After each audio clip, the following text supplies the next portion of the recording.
listening to Hotepish with your host, Dwan B. Intelligent ish talk, intelligent shit talk, where we balance the profound with the profane. Political satire, celebrity and expert guests, information and entertainment, conversation and solutions. Leave your feelings at the door.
What up, y'all?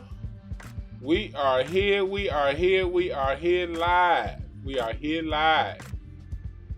Thank y'all for joining the chat room. We are here on Hotepish, intelligent ish talk, intelligent shit talk. We are here live. Thank you. Dr. Ray Show will be joining us shortly. You about ready, Dr. Short? Okay, that's fine. Take your time. Dr. Short, he'll be in here in a little bit. In the meantime, we are here live. We will be talking the year 2020 in review. 2020's been one hell of a year. It's been a whole lot of bullshit going on this year. It's been a whole lot of good stuff going on this year. Either way it go, we're going to find out and we're going to talk about it today. For y'all in the chat room, how's 2020 been for everybody in the chat room? What up, Brandon Tony? Craig Facts in the building every Tuesday and Thursday. We will not be there tomorrow on New Year's Eve. We will not be at Craig Facts tomorrow on New Year's Eve. But it's still a dope-ass show coming because they're going to play an episode that we did. I don't know if y'all saw this one. But the episode that's going to be on tomorrow, y'all better watch that shit. It's going to be deep-ass. Y'all know how Craig Facts is. Jokes and real-ass entertainment. So I want y'all to please tune in anyway. Because y'all ain't seen this fucking episode anyway. Either way it goes. So I want y'all to watch that. We got I want y'all to get y'all t-shirts at hotepish.com. Hotepish.com. You see the website down here, /apparel. Get the hoodie, because it's cold as hell here in LA. And yes, to LA residents, it was 61 degrees today. That's cold. Cold as hell. Get the hoodie. And if you're from somewhere that's colder, get 2 hoodies. Get a large and then an extra large and wear 2 hoodies at the same time. That way you be nice and warm. Get your Hotepish t-shirts. Y'all know what it's like. The Scholars t-shirt, Dr. Clark, Dr. Welsing, Needy Fuller, Ivan Van Sertima, Joseph Ben Yakinen, all that good shit. Get it out the way. He's Deion People says 70 is cold out here in Southeast Asia. Yeah, I bet that is. You down there with the surf ninjas. And you say you love Craig Facts. I love that show too. That show is dope. The reason why I like that show so much because we get with the jokes, but we also get with the real information. Yeah. Let's see. Yeah. Miss Portia says she had a great year. I did too, Miss Portia. I'll say this. Last year on New Year's Eve, I was driving Uber because I had to, I needed that New Year's Eve money was too good to pass up. You know what I mean? But it's like I had to drive Uber to take care of extra shit. Now this year, I ain't got to drive Uber to supplement no income. So hey. It's been a much better year for me. I remember after I did one of my episodes, like around top of the year with Ruben. Y'all know Ruben Warren. He's a regular on this show. After I did one of my episodes with him, after the show, we were like, you know what? This is going to be the last year we had to drive Uber on New Year's Eve. And shit, I ain't got to drive that motherfucker no more. Although I still do drive it because it is fun to talk to people and to interact with people. So yeah, 2020's been great for me. All the stuff that I wrote down, said I wanted to do, I'm doing now. So yeah, shouts out to 2020. Let's see. You about ready? All right, Dr. Should, he about ready. He white lady ready after a glass of Hennessy and all that good shit. So yeah, I want to welcome my special guest. He's always here. He's always giving us the information, always giving us the real deal. He's always, y'all know who he is. Dr. Randy Short. How you doing, brother? Man, I'm great, Brother Dwan. It is, this year in review, we're going to talk about some stuff, y'all. We're going to talk about what's been going on this year, some of what's going to go on next year, all kinds of bullshit here and there. I got to get you to pick my buddy, one of my elders up, who used to be Martin Luther King's bodyguard and chauffeur, who's a buddy of mine. This has been an incredible year. I'm glad to be alive. A lot of things are happening. In particular, coons are being exposed, and next year, they are. I want to thank all the people, all the true brothers and sisters who are supporting independent Black media. It doesn't have to be me. Help Fee West. Help Jade Arendelle. Help Ron Hurd. Help DwannBrown. Help Sister Poindexter. Help Dry Bones. We are the drums of our people. And little teeny tiny person like me, stuck at home with mom, I'm one of those deplorables living in the basement, and am in the basement, and this is my basement studio. I want to thank close to 120,000 people who've decided to at least give attention to a little bit of my madness, some of my brilliance, some of my concerns. In fact, I want you, brother, to tell your audience about the words. We're creating a new language of freedom, an anti-coon language. Like, I can't. I'm going to have shirts that say, I can't, shouldn't breathe. Can't stands for coon ass nigga traitor. Yeah. So, can't. And because whenever you start talking about freedom or justice or moving forward, you can't do this, you can't do that. So, yes, somebody helping Brother Darren Muhammad. I was mentioning independent media. Oh my God, I can't leave out my beloved brother Darren Muhammad in the city of Baltimore, or the wonderful brother who I'm friends to now, Brother McKay in Chicago. All the folks who've been making it rain or been writing or supporting, I want to thank them. I want to thank the people who sent me equipment, even when I'm too stupid to use it. Someone sent me a and I don't know how to use it. I just got my Apple ID. Remember I was bitching to you about my Apple ID? I just got my Apple ID today after 3 weeks because I couldn't make my printer work. So there are people who've done stuff to help. It shows the spirit of Black folks is alive. In particular, where I'm most happy is when it comes from my black sisters, when they're not stabbing me in the back with a butcher knife with a white boyfriend or white female girlfriend. The sisters have been helping, stepping up, disowning and informing and being whistleblowers against feminism, pork chop feminism in particular. This has been a great year. Thanks to you, brother. I remember not too long ago, I think you had maybe 100 followers, and I didn't even have 50. And you've got about 6,000 now. Mm-hmm. And that was just in June. I had 100 followers in June, and then yes, that's where it's been good. You know, we started to see that people want the information, because I wasn't really pushing my channel too hard. But then in June, I was at 100, and then you and I started interviewing, and then I did 5150 with Corey Holcomb, and then Craig Facts took off. But it's the people who's come, and I want to thank everybody who has come, because you subscribe because you like information. And not only do you like information, you can take the information being given out in a funny, hilarious, straight up and down, in your face way, because y'all appreciate everyone who's come to my channel and got introduced to Dr. Short, or got introduced to me through Dr. Short, share a common bond. And that common bond is the ability to intake information and be able to filter out how it's being said. As a matter of fact, the ability to take it even more because of how we say it. Because you know it's going to be direct. Because you know it's going to be real. Because you know it's going to be raw.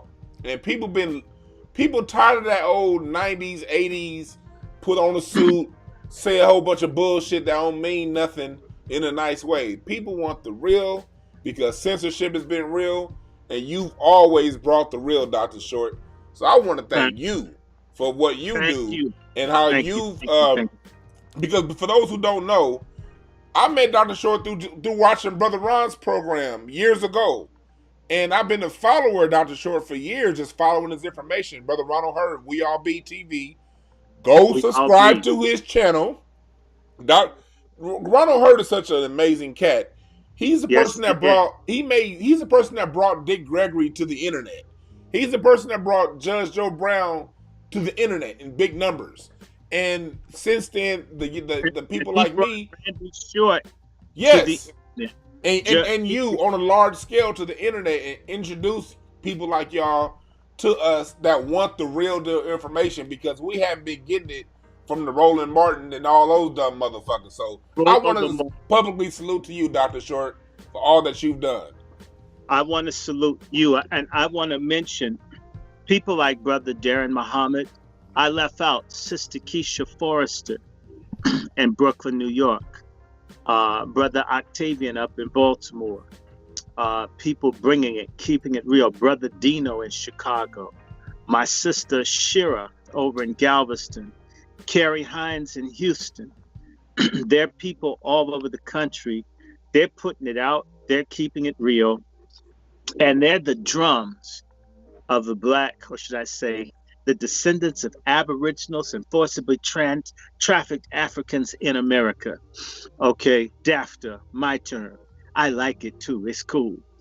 I want to thank you. I want to thank all the folks, because we're headed towards 2,500.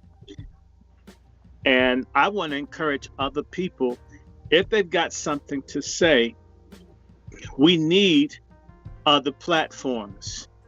I don't mind. Thank you. We ain't hogging shit, people. We want all y'all out here. I want more people talking. I've said this to folks. If you're serious and it's not bullshit, you're not trying to rob me or hurt me or control or exploit me or play some kind of game with me. You know, we got a lot of people out here who have real challenges, control challenges, familial challenges, mental challenges, financial challenges.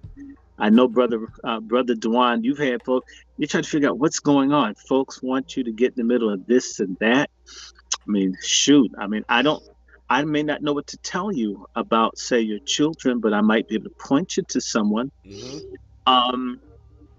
We need to start developing close in to where you live, people in your town, your city that you can work with. You might need them. we're at risk right now. There's a civil war going on in this country, and we're in the middle of it. It's going on now. People don't understand. It's Tell 'em. already going on right now. And people need to understand that we will be big losers if there's a civil war in the country, because a significant part of the war is about us. Our presence in the country, first of all, we were here before anybody got here. Yes. So the whole issue about the Indian thing, we were already here. The whole thing about the African thing, and you know, I had this discussion with Sister Deborah, and I don't care if Deborah don't like it. There were people from Africa brought to America. Yes. There were Black people who were Indians in America. I am both. I'm glad you said that, Dr. Short, because a lot of times people want to make it a fight between which is right.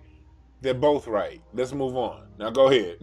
Move on. I said to Deborah, I'm both. If you look at my dad looks exactly like a Senegambian, and that's where my father, some of their lineage, were they Balanta, a subgroup of the Wolof, right? I mean, so that's just it. And these people are related to each other, Sahelians and all these. So look, I look like people from northeastern Nigeria. And I have the biggest DNA pool is out of Nigeria, northern Nigeria. Yeah. I look like that, okay? But I also look like my mother and my dad. I could composite of both of my mother's folks. Are definitely Indian. I've shown you pictures. That's not how a West African looks. I don't hate West Africa, but I know what my family looks like. And when I go to the family and the older people that are less mixed with the African stock look like Filipinos and Koreans, but they're Black, that's my family, right? No, yeah. I'm not Kanuri. Kanuri don't like my tribe.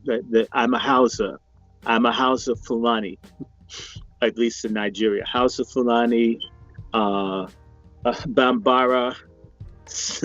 Soninke, Wolof, what's this other group?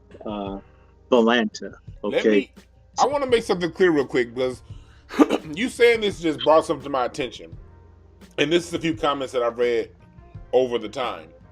People to make, this is in general to the people out there listening. For people out there who say, oh, a person like Dr. Shorty, you have all these lineages. Dwan, you talk about all these different ancestors. Look, people, it only takes you to go back, 4 generations to have like 4 dozen ancestors. It doesn't take, right. The more you go back, you're talking about 2 plus 2 plus 2 plus 2. Each time you go back, mommy, daddy both had 2 parents. Their parents had 2 parents on each side. And so it multiplies. So people oftentimes have this linear mindset of my mommy, my daddy. No, it gets much bigger than that, folks. You can legit have ancestry in Nigeria and break it down to a tribe, and legit have ancestry in England, and legit have ancestry in Virginia, and all that should be true. So for the people out there who are thinking small-minded, understand that all of it can be true at the same time because of the amount of ancestors that we all have. Let's do this to make this plain for people. In 1620, 400 years ago, you had over 90,000 relatives living on the planet. 90,000. You're the composite of 90,000 people, 90,000 plus that were living 400 years ago. 90,000 people can be in a whole lot of places. Even if most of them were in one place, that's a lot of people. And that's going back 400 years is when all this exploration and people's movements began to start. Meaning that you have 1 million ancestors if you just go back so many generations. 1 million, not 200 millions. By the way, this is what makes all of we Black people family. We're just stupid. We're the dumbest ass people in the world in how we deal with who we are. That's why I can look at someone and ask, what city are you from? And if you're from some little teeny ass, piss ass town in North Carolina, it's like, damn, it's a statistical impossibility that they are not related. I just don't know how. I don't know. But I've learned that we go by the names of the white people who would sell and trade and move people around all the time. You may have had someone with 5 or 6 or 10 different names, depending on how many times they got sold. The name wouldn't tell you who they actually are. Your genes tell you who you are. I don't like other people having my genetic information, but I'll tell you, because our situation is so bad, so terribly bad, in terms of lying, and folk don't want to admit that they made bastards, or women that kill babies or put babies up for adoption, I would get a DNA test so I could know who and what my people are. Because if folks, if you have a family like mine where niggas lie all the time and keep secrets and you can't get any kind of information, just basic stuff. Everybody using nicknames and all. You call someone, it's interesting, you can't call a Negro, an old black person, a boomer, by their first name, their proper first name, but you can call that nigga nickname, which isn't actually their name. You'll call someone a nickname for 30 years and never know their actual name. Because you don't use their name because that's an insult, but giving them a name that's not theirs is okay. And then you learn that this person's actual name is something else, right? So, and I don't mind, I would strongly suggest that everybody who has they have that stupid idea about black people being congregated in Africa, which is a stupid historical reading of the planet. There was once one continent, not multiple continents, just one. So the first people were black. Everywhere the people were black. So it's a stupid ass question to ask. Name which people were black in the Americas. Everybody was originally black. Science says that. And let's just tell the truth. Boats and ships have been around for a long time. It's for just a very long time. When you look at the history, the Caucasian out of Europe wasn't traveling the seas because of they didn't have seafaring rights, because a lot of their debauchery when they got beat back into Europe. So a lot of that is their story. And even them, the Vikings were still going across, island hopping across the northern hemisphere. They were running from saber-toothed tigers after time. You have no time to make no boat. Yeah, They were in caves. They were locked away in these. They weren't that smart. They hadn't quite learned how to bathe yet, so they weren't putting together these big old ships. But I challenge everybody right now. When I first came onto this in the book I have by Dr. James Imhotep called "The First Americans Were Africans," if you Google right now Bimini Road in the Bahamas, Google Bimini Road, and you'll see down in the water about 60 feet down, there's this huge breakwater that was built. And they say the breakwater is about 30,000 years old. And it's a breakwater, and there's a whole port that house ships that equivalent to the ships of today. And this is all underwater. Look, Earth is an old ass place. It's had good times, it's had bad times. It's like life is. We all have our seasons. We've had ice ages where the shit was half frozen. We've had ages where goddamn insects were the size of my big ass belly because there was too much oxygen on the planet. Earth has had a lot, and through that, we've been here in all forms, in all facets, in all different sides of the planet. It's like what they say, Dr. Short. You've been told the perfect lie, the truth becomes insane. Sounds insane to a lot of people, And so people need to realize that it's when you hear someone like a Dr. Short talking, when you're getting this information, know that most of the information that we see is true, that we've been told is all the way true. Like Skip the Truth Gates just today was on talking about that black people didn't arrive here till 1619 bullshit. So understand that they're gonna keep feeding those bullshit ass lies to us, man. When you hear something different, don't come and attack a Dr. Short because he told you something that fucks your head up.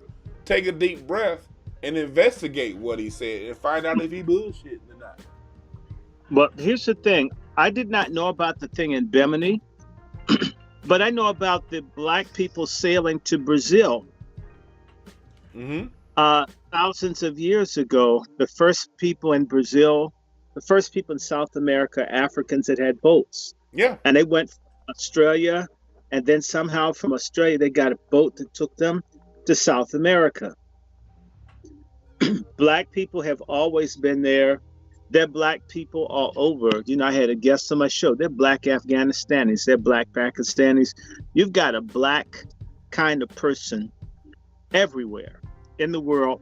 Japan, China, Mongolia. The original people were a dark brown people. Yep. And so I don't get into debates with people about that. You show me a place where the original inhabitants were white. And you won't have one. There's no such thing. Including England and the Netherlands people. So it's absolutely, I don't get into that, and stop obeying the narrative of races. Now I want to just speak to my channel. Hello everybody on the Coon Buster Network. Coon Busters, first and foremost, I want to say to you, oh my God, Eric Shanks, what are you saying? He's saying that Bill Cosby is innocent. What's going on? Hold on, I didn't see that. What happened with Bill Cosby? We had Nicole's view on this past Saturday talking about Bill Cosby. She's been following that trial very closely. He didn't do that. He didn't do that. Bill Cosby did not do it. I don't care if I don't have any pork chop feminist friends. In fact, if all of y'all got vaccinated, I'd be cool. Bill Cosby did not rape that Howard Stern, Dr. Spock looking Jewish lesbian. He didn't do it. Okay. Benadryl isn't a rape drug. Okay. You can give Benadryl to a child. Okay. Benadryl does not make everyone fall asleep. If I take 2 Benadryls, I'll go to sleep. If my mother gets half a pill, she can't. So he would have had to have had several dry runs with the Benadryl to know that it could knock her out for him to screw her. And if you look at Bill Cosby, he's in poor health. Yes. Bill Cosby, like he has diabetes. If he has diabetes, how do you know he can even get an erection? And he still has his pride. If he has erectile dysfunction, Bill Cosby wouldn't want to go out and say, let me get a cigar, put it in my mouth. Oh, I've got erectile dysfunction. Can you see America saying that he takes Viagra? It would make the stocks go up, but it wouldn't be good for his ego. I think if Bill Cosby was a hoe, and everybody, you in Los Angeles, was a hoe in that business, he's not the only one. It's interesting. The only person that's got some underage pussy is R. Kelly. He's the only one? I mean, black men are a minority. You mean there are no white men ripping kids? When all the stats know that these white men are disproportionately represented as the pimps, the procurers, and purchasers of underage sex and prostitution in general have always been. So when did Bill Cosby become the face of all this? Which is bullshit.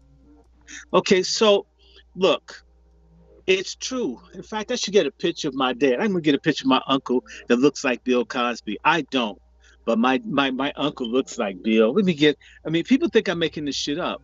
And by the way, I'm not a Bill Cosby fan. When I get a chance, I've never watched the Cosby Show. What I would tell anybody is that Bill Cosby was a dick towards his extended black family. This is facts. Okay, tell his daughters, to all of them, they don't know us. They never came around us. We never even got to shake their hand. Okay, so there's a lot of rage against Bill for, you had all this money. Okay, maybe don't give us any money, but you could shake our hand. You could send a Christmas card. You could say, as America's dad, this is my family. This is what people do. Bill Cosby never did that. So because I'll tell everybody this is a true story, either 1985, either 35 years ago, or 1986, but I think it's 85, we had a big family reunion in Germantown, Pennsylvania. Why? because it was just a few minutes from Bill Cosby's house in Montgomery County. Bill Cosby was supposed to come and greet the family. Mm-hmm.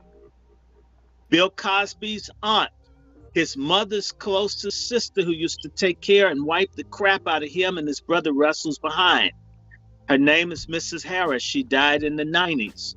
He took out a whole page in ebony for his aunt. His aunt begged Bill Cosby for years, Bill Cosby, come meet your family, meet your people. You got to know who your folks are. Come on, Bill. And Bill promised her that he would meet us.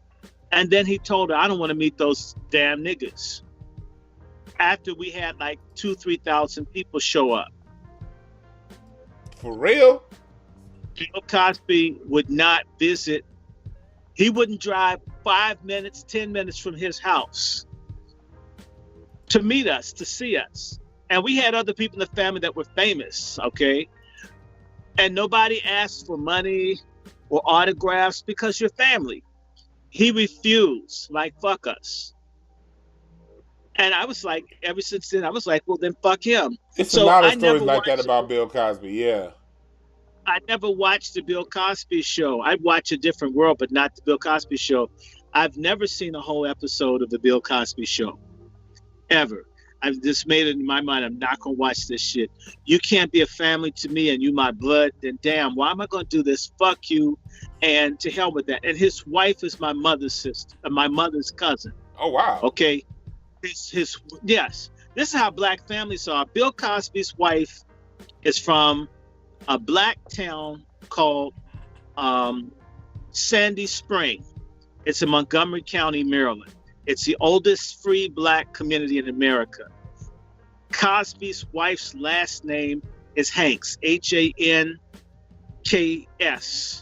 There's a possibility that Bill Cosby's wife is related to Abraham Lincoln. Show you how crazy this thing is. The Hanks and all the families that live in Sandy Spring that are all cousins to each other.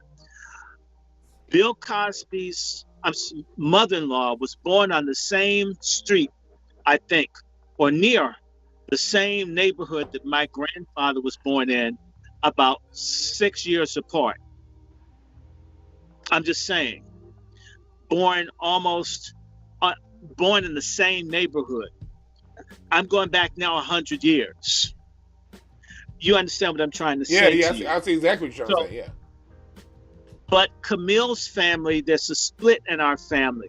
Some of us are not Catholic, and Camille's family was Catholic. Okay.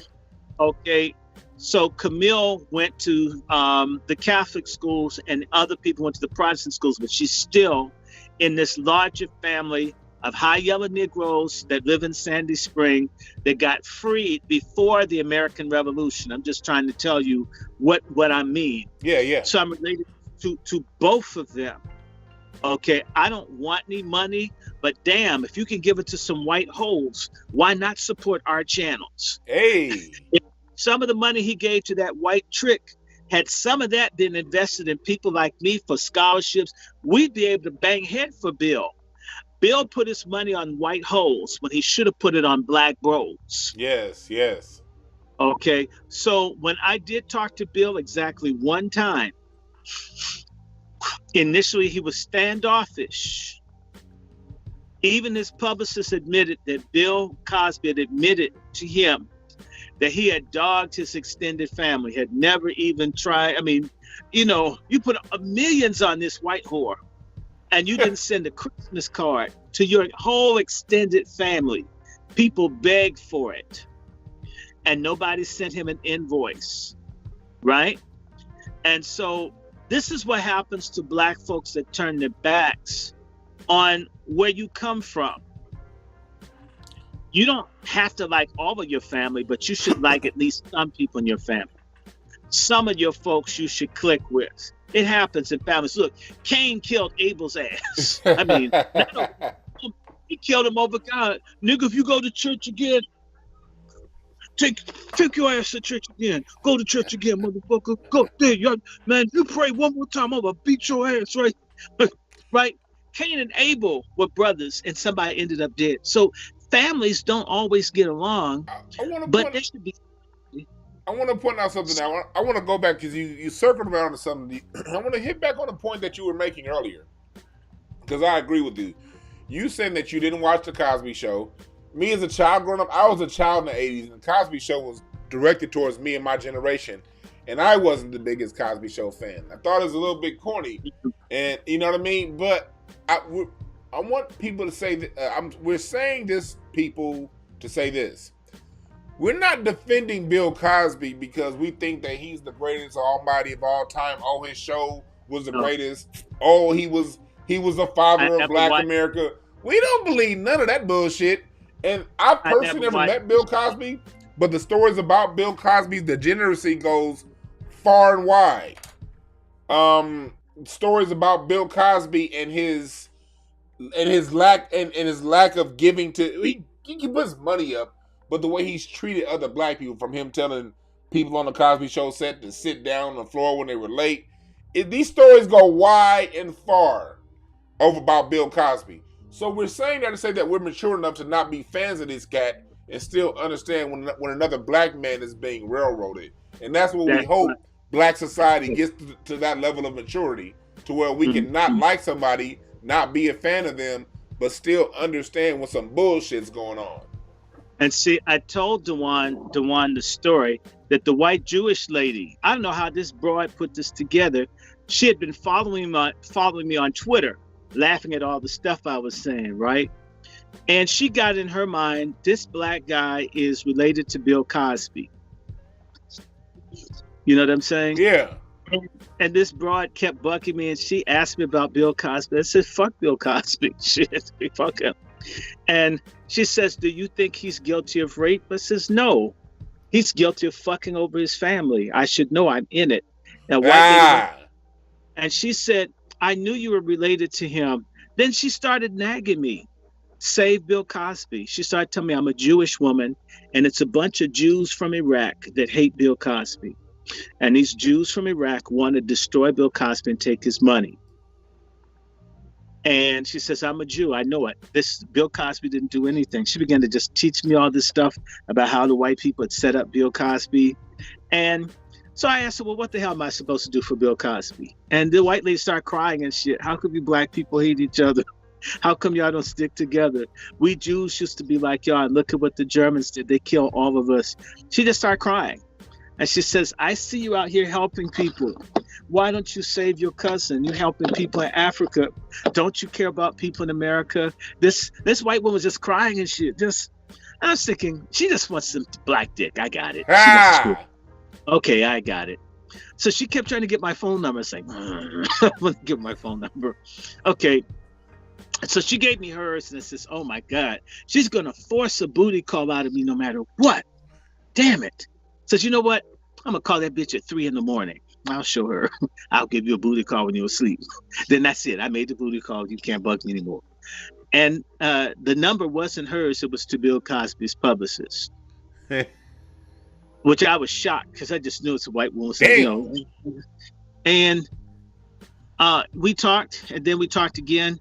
And by the way, that dude has problems. His publicist is part of Bill Cosby's problem, but I'll just say this to you. And so is Monique Presley. Yeah. I don't know what. I'm going to tell you straight about this. Bill Cosby doesn't talk to people on the telephone for more than 2-3 minutes. He talked for like almost 2 hours to me. This made people jealous. And so I told my friend that was a witness to the call, I'm going to be made to disappear. He'll never talk to me again. This person will find a way to make certain that we don't communicate. Because, you know, Black people are very selfish, jealous, cliquish. I had an in with him, and it made the other person afraid that they wouldn't have as much pull, and they decided to pull the plug. So I haven't spoken to him since. But I'm probably one of the few people on social media that will advocate for him, that hasn't wavered. And I would tell people, I'm telling you, I've never seen the Bill Cosby Show. Initially, when he got in trouble, my attitude was pay. Yeah, nigga, they got you. Because, you know, you dogged us the way you treat, you know. Anyway, and then I start to see the stuff they're doing, and it's like, damn. It's like when you have a cousin or a friend, they keep doing shit, but if 10 people jump on their ass, now I gotta fight. Damn it, you bitch. Yeah. You drag.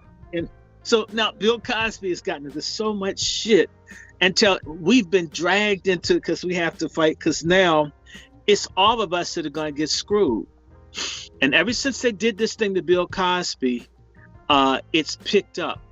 But I'll tell anybody, Bill Cosby is a smaller hole than the man that had Playboy, Hugh Hefner, and a range of other people, Harvey Weinstein and others. Now, I know Bill Cosby is a hole. I believe it. I also believe that there's another side to the story and the other stuff going on. So the other thing I have to say to you, that Cosby's probably not treated his kids the best, because he's got a bunch of them. You rarely see those niggas on TV anywhere speaking for their dad. That's they're kind of quiet. There's something there. I don't know what it is. So if Bill Cosby, I can't, now that I'm up here on this damn stream, let me see. If y'all got any news on Bill Cosby, and that you're sending this to me, I can't do it from these screens when you're streaming. Somebody out there, if you're listening, post the Bill Cosby stuff so we can see it. Okay? Yeah, like, for those of you who want to know more, like, this last Saturday, I had an interview with Nicole's View. Check out Nicole's View. And she's been someone, follow her on Twitter. She's somebody who has been following all 3 Bill Cosby cases really close, and we talked about it this past Saturday. So I encourage you to look that up. Again, we as a people, we have to be mature enough to know that the things that happen to our people, whether you like them or not, reverberate on the rest of us. And when you see how far the United States justice system broke its own laws to get Bill Cosby convicted, that should be a cause for concern for all. First of all, for all tax-paying Americans. You should never be willing to be. You should always be concerned when the government that you pay taxes to did what it did to convict someone, and you need to be double concerned if you're black, because the government only goes that far to convict somebody, break their laws when there are color. So you got to be able to play past all the low-level bullshit to get to what's real. What's the picture? What's that a picture of? Okay. In the center is the Congresswoman for D.C.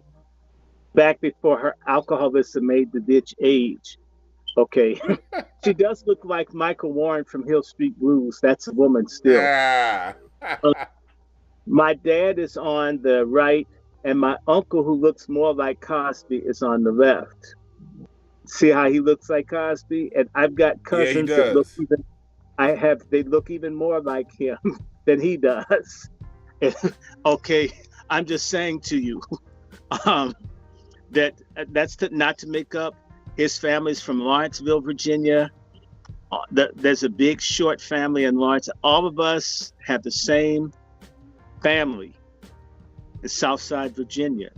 Even Bill Cosby acknowledged that when I had to, he was acting like, nigga, I'm not trying to have a conversation with you, you convict. I'm trying to say to you that it's a fact of history that we're related. Once I explained which towns the family was from, in particular, the town that St. Paul College, Bill Cosby's family and all of our families started a black church. It was called the Apostolic Zion Union Holiness Church. And in fact, the mother church is called Shorts Chapel. Okay, if you want an idea of who started the damn church off. It's Lawrenceville, Virginia. I got family. My closest family are Shorts from Lawrenceville, Virginia, that moved down to South Carolina. I'm just saying what is. Yeah. I don't want nothing. I'm not trying to get a mug or a T-shirt or an autograph.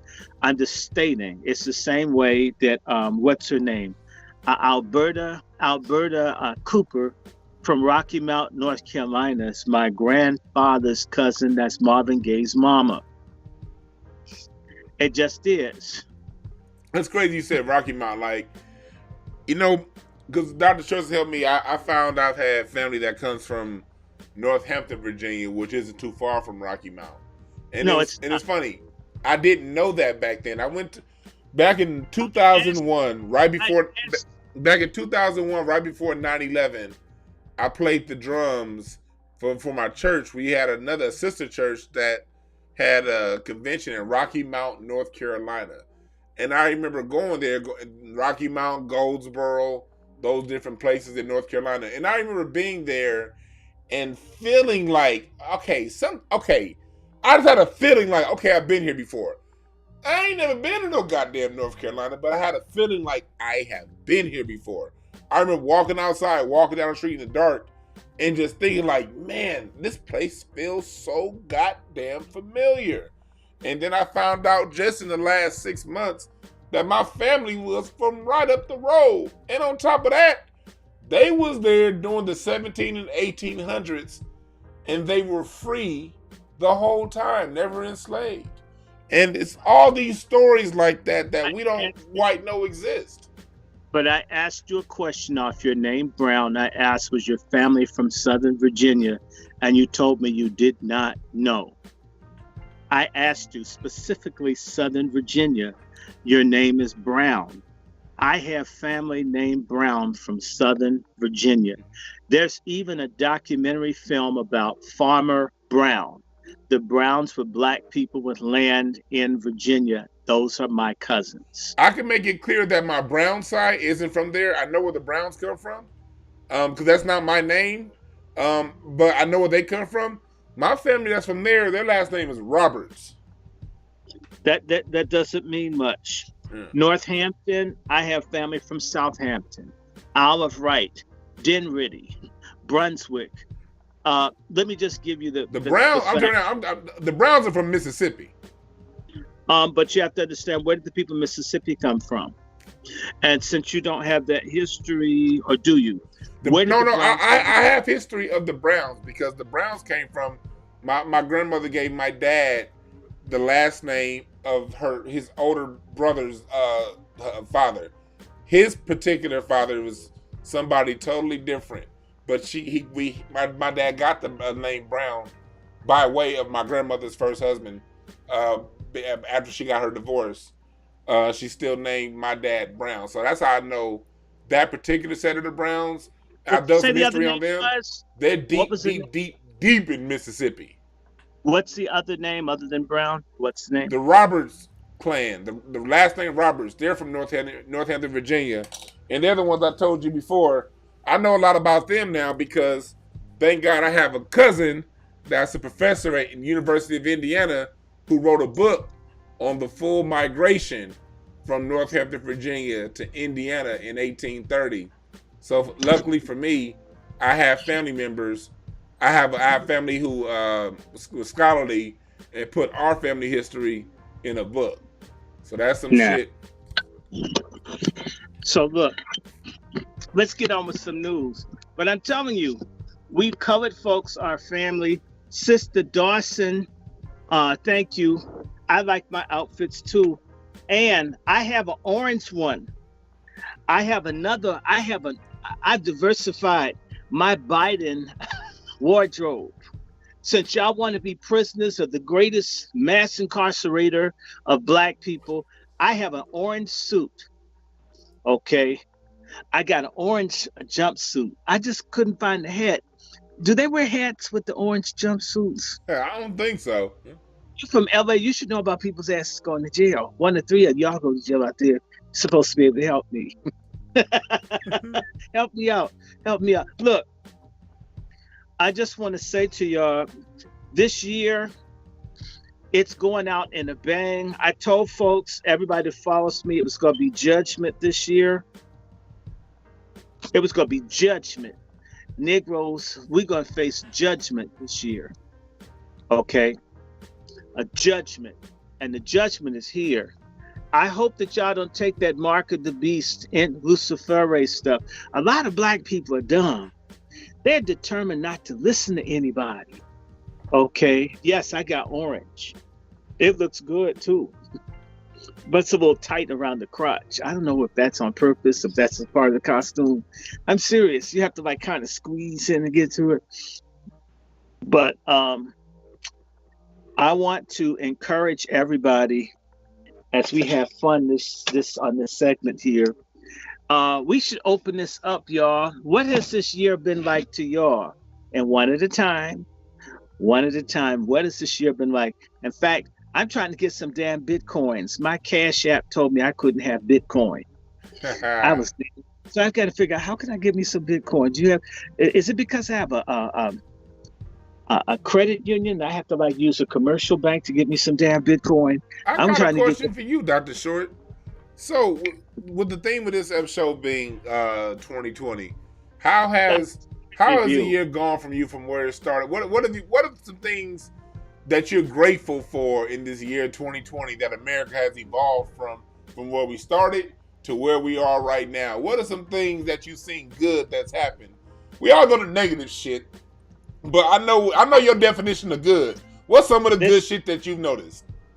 Well, just personally, one of the things I've noticed is that I got an EBT card, and I have never had one. I'm telling you, if this thing had a vagina, I would lick it. I love this thing. Oh my God. I mean, if you grew some hair on there, I would groom it. I'm just telling you. I thank God for that. I thank God for the welfare state. I thank God for the extended unemployment. Oh, I mean, where's my tambourine at? I could rattle it for that. I mean, this has been a good year to me, this is a year in which everybody's been as broke as my ass has been. I kind of like it. It was miserable for all these 10 years of not having shit, being screwed over, getting dogged for political stances and all. And you watch coons get jobs and stuff. And now everybody is having everybody's, in fact, the thing I like about this year is that they're going to have to get rid of student loans. Because shit, y'all need to write that shit off. Just, treat it like it's a house fire and shit and write off the student loan. I thank you, God, for that. I'm really, really happy. I'm enjoying the Supreme Court not counting illegal aliens in the census for Black people to be marginalized. I'm so happy that people discovered that our electoral system is completely flawed, fraudulent, and it's crooked. I'm glad that so many Black men voted against Jim Crow Joe, Homo Biden. I'm glad that Black people rejected Kamala Harris. There's a lot of stuff to be happy about. I'm glad I got damn Obamacare. I've had 2 abscesses this year. I thought I had run out of Obamacare. I had one more. I went and got my other tooth took out a couple of weeks ago. Actually, in the midst of all the bad stuff going on, because I've been used to the social distance, I don't have a lot of money to hang out. That a lot of people spending more time together, talking to each other, appreciating each other, niggas praying and not to themselves. I mean, all these niggas went around, I'm a God. Well, then kill yourself with COVID and shut the fuck up, right? No. So I see this. I see a rebellion against feminism among Black men. I mean, pork chop feminism is now being attacked to the point where their sisters out here trying to come on to explain that they don't hate Black men. Well, damn, I was hearing teachers say negative stuff about Black males in school when I was in elementary school, and no one ever said anything. So I begin to see this. I see an attack on Planned Parenthood. I see abortion going out. I really like the fact that COVID has shut down all the churches, so a whole lot of no good nigga preachers. I mean, their asses are as broke as the people that they leached off and misled and been given bootleg, broke down gospel for decades. This has been great. I mean, it's too bad it took a pandemic to do this shit.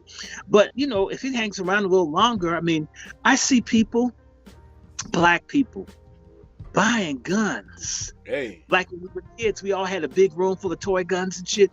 Now we got real ones. I mean, it says when I was a child, I thought as a child, but when I became a man, I let go of my childish things. That's what the Apostle Paul said. You need to do that with guns. Get rid of the toy ones, get some real ones. A lot of people used to laugh at me, you all country. What's that? You growing tomatoes? Are you from South Carolina? No, my dick is. It's right. Oh, you didn't have to say that to me. That was, but there's a certain way. And let me tell you, so there are people growing food. I'm thankful that I helped save the life of 2 friends of mine this year. One friend was saved from COVID. One friend was saved from they needed people there. So I'm seeing, I'm helping someone restart a farm. They have 145 acres. It's a whole lot. And you hit on a few key things earlier when you're talking about. I knew you go in that direction when I asked you that, because people, it's been a lot of good things that's happened in 2021, and you cannot wait on the news and the media to tell you what's good and what's not. The fact that the black people are buying guns, that's always been a thing. One of the things that's always hurt us as a people is the fact that they've had guns and we haven't. All right, when it comes to them, they believe in hitting soft targets. They gonna go where it's for all the shit that these people talk with their F-150s and they mullets and shit. They not fucking with people who they know gonna bust back. So the fact that black people are now taking defense of what we have serious, that's a great thing. We've had a lot of growth when it comes to knowing who the enemy is. You know what I mean? Like, we're starting to see more and more and more who the internal traitors are, who the external people who come in on these coalitions. All this shit in 2020 is being revealed. And that is a beautiful thing. Now, for these coons that want to stay asleep, for these coons that want to be on some we're all in this together bullshit because they don't trust black people, y'all motherfuckers have a problem. But the rest of us, we good. Mm-hmm. That's the big thing, man. It's been a lot of good like that's happened. And the good has been, like I said, why I'm glad Trump got in office, because I trust black people more than I fear them. Let me tell you, the people educating their kids, man, y'all weren't learning shit in school anyway. I've been a substitute teacher, but you weren't even allowed to teach half the time.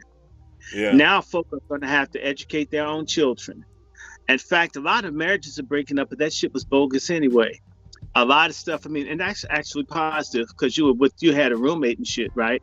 You had someone, I mean, he had a decent sized penis, decent sized income, and y'all could share space together. You know what I'm saying? But it's just time for our people to look out for self. What I really like is that a lot of black people stayed home from the election. Then a lot of black people turned out and voted. A lot of black people have been doing stuff. They've been fooling people this year. I've been watching people's platforms grow. More people are listening to Professor Black Truth, to Black Authority. Yep. They're listening to Darren. They've turned off the television because they want to know. I'm proud of half of the black people in the country that refuse to just let folk inject them with anything. You wouldn't let someone stick a dick in you. You didn't know where it had been. Why would they do it with the needle? Ladies or gentlemen. Well, then again, some of you gentlemen don't mind getting stuck by, you don't care. Okay. We'll pray about that. I see pushback. I see people doing stuff. I really like the way that folks rejected Black Lives Matter in Chicago. Hell yeah. I like the way that was black great. Folks in DC did not go with Antifa. Did you see the picture of the little black lesbian that she tried to run over the white dudes. They punched her, knocked her out. And I'm even proud. Let me tell you something that was beautiful. The black restaurateur down in Texas that respects black women, whether asshole or pork chop feminist. Oh, in Dallas, yeah. In Dallas, Texas, that dude said, "You're not going to act like a hoe and twerk on my table." And there was some stupid ass traitor feminist types, but the majority of the people came out and supported him. I want to thank, in particular, the black women at the beginning. And long last, y'all have been missed. Y'all have been sorry for decades, black women. Y'all have not done your jobs to come out against these feminists, but y'all doing it now that y'all seen us out here bitching. I mean, I've been out here in the wilderness bitching for 20 years, and there have been others, and people says, you're gay, you hate women. And I'm thinking, damn, I'm not saying anything against, but that woman, it's a respectable restaurant that no black woman would get up in a privileged white area and rattle her ass. Yeah, salute to that restaurant in Dallas, and salute to people in Dallas who, after that happened, the people of Dallas flooded that restaurant to where they reserved. What I heard is weeks. They booked out weeks in advance. So shouts out to the city of Dallas for supporting that restaurant after he got those hoes off the table for twerking. I want to address something that someone in the chat room is saying.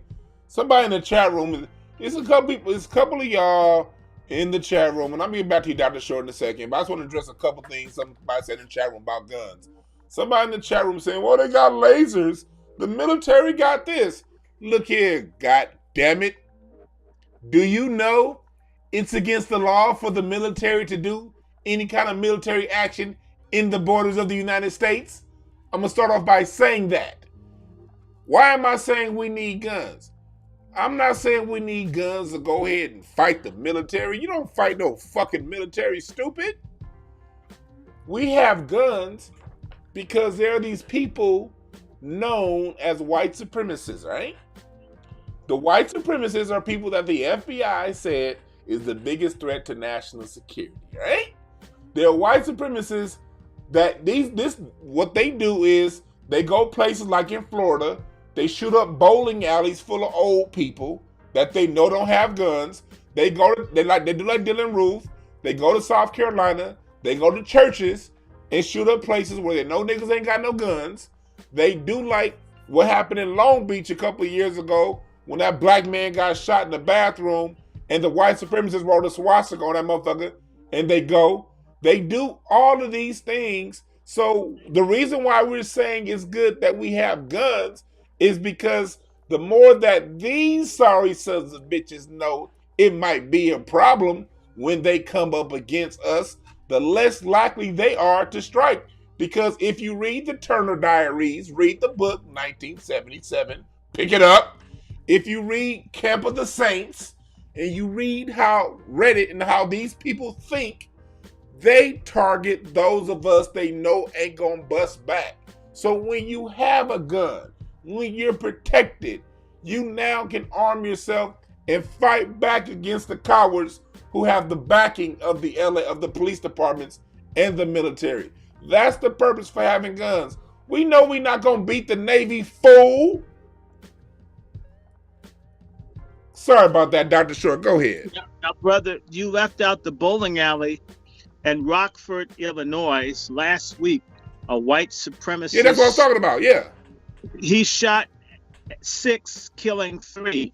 And by the way, black women, y'all the loudest mouths against guns. Y'all need to shut up. And he shot black women in the face. Your vaginas can't save you from racists. Okay, it just, I'm back. I hope y'all can see me. I had to do something because this thing sometimes goes whack. Look, we need guns. So this has been a good year for guns, except I have to say something about this Grandmaster Jay situation.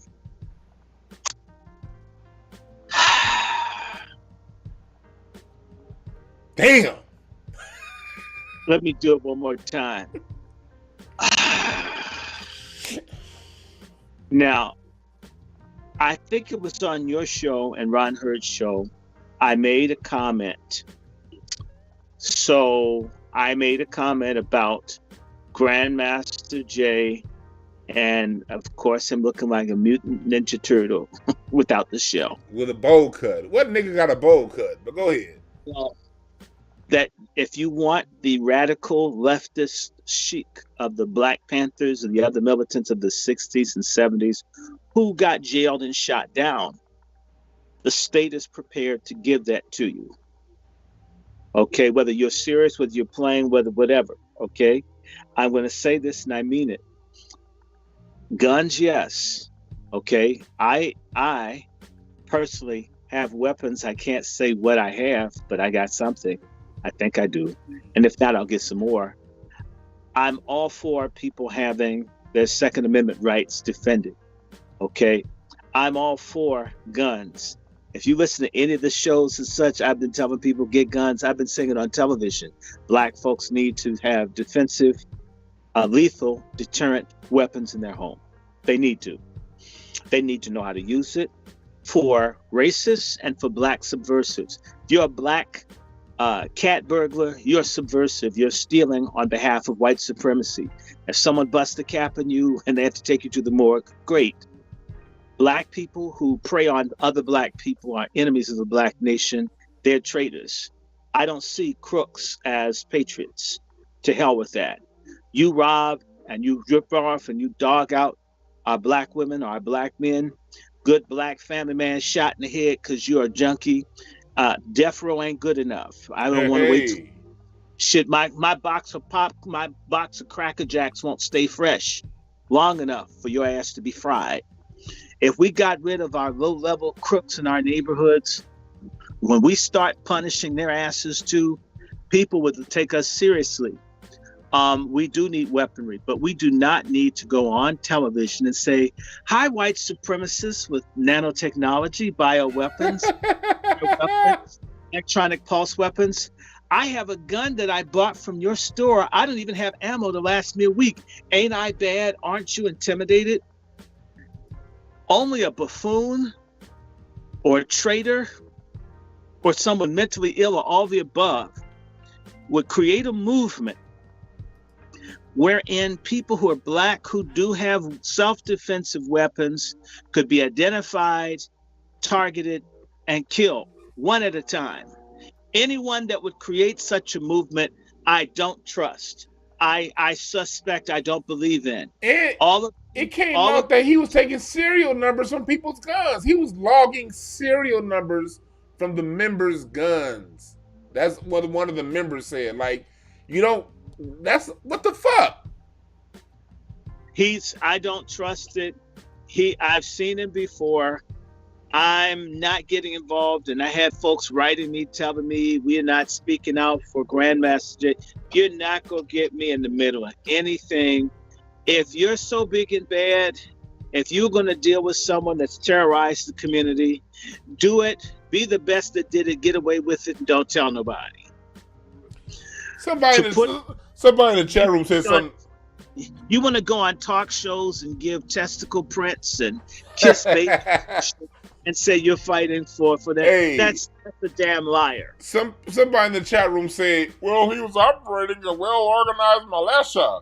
Look, people, man, you got to understand white supremacy, right? A well-organized militia is for white people. When black people get a well-organized militia, it gets infiltrated. And guess what happens once it gets infiltrated? Those who are within that militia who are really about the business go to jail for a long fucking time, Geronimo Pratt. You feel me? So you got to understand the system that we're working in. If we see the news putting out some black dude with a bowl cut and all these guns, you don't think that those people within the organizations are being get down and stomped out right away? Well-organized militias, organized part, the minute you organize and do all that shit, we live in a government where every time black people organized on any level, there have been straight up infiltration, splitting, and killing. So we have to know that the whole organized part probably ain't gonna work for us. I'm not telling you what to do. I'm not telling you what not to do. But understand that these traditional tactics that you're just waiting to see some old glorification, some nigga in a bowl cut going around with these guns and he can't even shoot straight. That's not going to ever be the business, people. Not in this country the way it works. Period. Study history. Study current. Study present. Open your fucking mind. And close your fucking legs. And your ass cheeks if you're a man. Okay? Look, the Not Fucking Around Coalition, he's saying all the right stuff, but who is he really? And when he said all the people in our group are trained former U.S. military, well, that should let you know that the government knows about everybody that they train to use a weapon, where they live, what their blood type is, who their family is. That can be wiped out. Why would you say that they were in the military to let them know? Look, they don't even have to shoot the not fucking around coalition people. They can simply get their annual physical from the VA and all be given experimental drugs and killed in a way without you knowing that they were killed off. I thought about that the minute he said, why would he give that kind of information out? And marching through Stone Mountain, Georgia. Stone Mountain, Georgia is a predominantly black area now. And the Klan was scheduled to be in a different city on that day. So it's like that lets you know, you got people. Someone else in the chat room said that he got Ahmaud Arbery's murderers arrested. No, he didn't. The people were already out there doing that. He came a week after the Ahmaud Arbery situation that died down. And no, he did not get him arrested. The people got him arrested. Don't give this man credit more for what he did.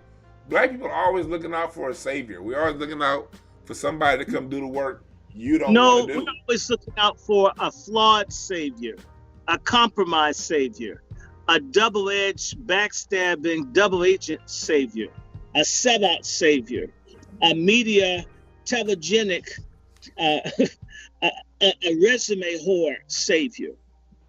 A savior might not be somebody that everybody sees or knows. Okay? Look, you're seeing me, I turned 56 in February. If you think about the fact that it's 10 years ago I started speaking out publicly, but most black folks that you know as significant icons, males, usually they died when they were 39. Yeah. It was very clear I didn't want to get killed at 39 or 40 for whatever reason.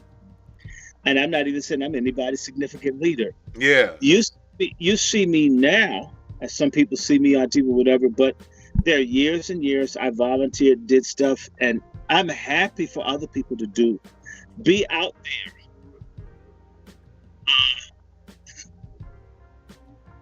Let me see. Oh, Dwan, you're getting feedback.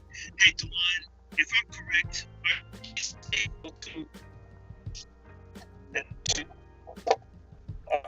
phone's breaking up. Are you a Jesus Negro? Can you say that again? It's breaking up. Are you a Bible person or a non-Christian? Oh, it looks like Dr. Short's feed is breaking up. Mm-hmm. Let's see here. There we say something now. Hey, I was asking somebody in my chat is saying that you worship all the little African gods and that you're not a Jesus freak. Who? Let me ask you in a more. Whoever said that shit need to get their mindset out of that. I worship goddamn DwannBrown. That's what I worship. Just tell the truth. I worship the foundation my mom and my father laid for me. That's what I worship. Outside of that, when it comes to the spiritual deities and all the good stuff, when it comes to religion, I take the good out of it, the strength out of all people and deities who've done great things. I take what they've done great and use that aspect of them inside me when I'm in those aspects of activities. And I look at where people fucked up and I make sure I don't make the same fuck ups they make. But all that worship and all that, sit that shit down. I don't worship none of that. All right, people? Let's make it very clear. I like to learn. Look, I honor people who are alive just as much as I honor a lot of stuff that people want to talk about when it comes to the ancient stuff. I look at somebody like a Dr. John Henry Clark, somebody like a what's his name? Somebody like the Bunchy Carter of the Panthers. These are the people. Judge Joe Brown, Dick Gregory. We got these people live in action right now giving us the game, and people want to shit on them and talk bad about them and then worship some motherfucker that they never met. Look, do it how you do it. But for people out there, don't assign your point of view and how you see things on how I get down, because you feel me? But go ahead. I hear you. So look, we're finished with the Not Fucking Around Coalition. They conveniently showed up when those black folks got shot up in Rockford, Illinois. Nobody.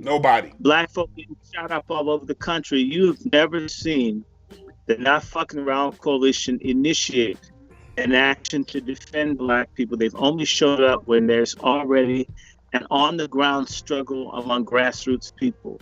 They have the same tactic of Black Lives Matter to get in front of something that local black people resisting injustice have initiated. So for all y'all in the Not Fucking Around Coalition, I don't know. I can't tell you what's in somebody's heart, but I can tell you what's in their bank account. I can tell you all the black folks who get shot, who don't have guns, who aren't trying to threaten anyone. Innocent, good black folks like the ones in Ohio, neither one armed, being shot to death. People walking away from police shot down. If a black man not threatening anyone, or a black grandmother in the dark of night can have her doors kicked in and be threatened with murder for simply living, if they're a threat and you've got an armed group of people with high-powered weapons and they're not after you, you are infiltrated, you're an agent. Yes. I'm just saying to you that I don't have a bunch of firearms in my house, and I know what it's like for the FBI to come visit. I know what it's like for the FBI to go around and ask people.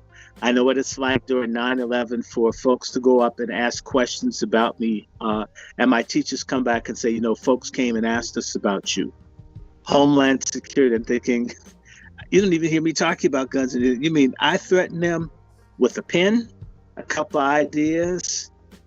Maybe I have 5 or 6 friends that we do what we can do, and you're worried about me?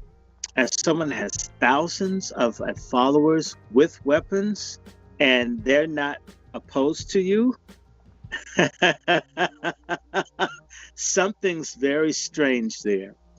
Brother Dwan, you can call me on the phone and the phone won't connect. Mm-hmm. I mean, what am I? I'm not that powerful. People don't know me like that. I'm not known like, say, Umar Johnson. Whether he builds a school or not, he's had tens and tens and tens of millions of people see him. We've had thousands, tens of thousands, maybe. If they'll stop and detain me, and they don't stop people like Brother Umar, it's interesting.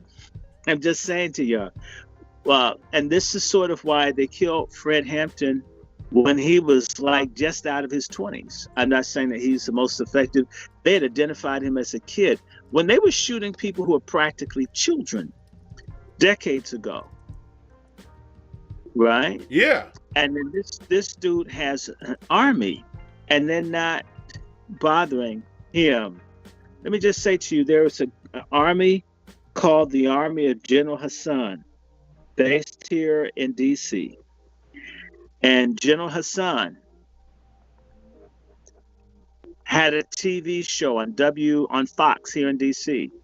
He went on and began to talk about race and injustice, and that show went off air, went to black in the middle of the show, and he never got back on.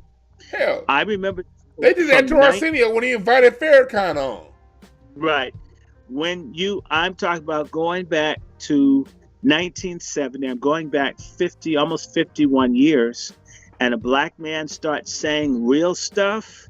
They didn't tolerate him being on air 5 minutes.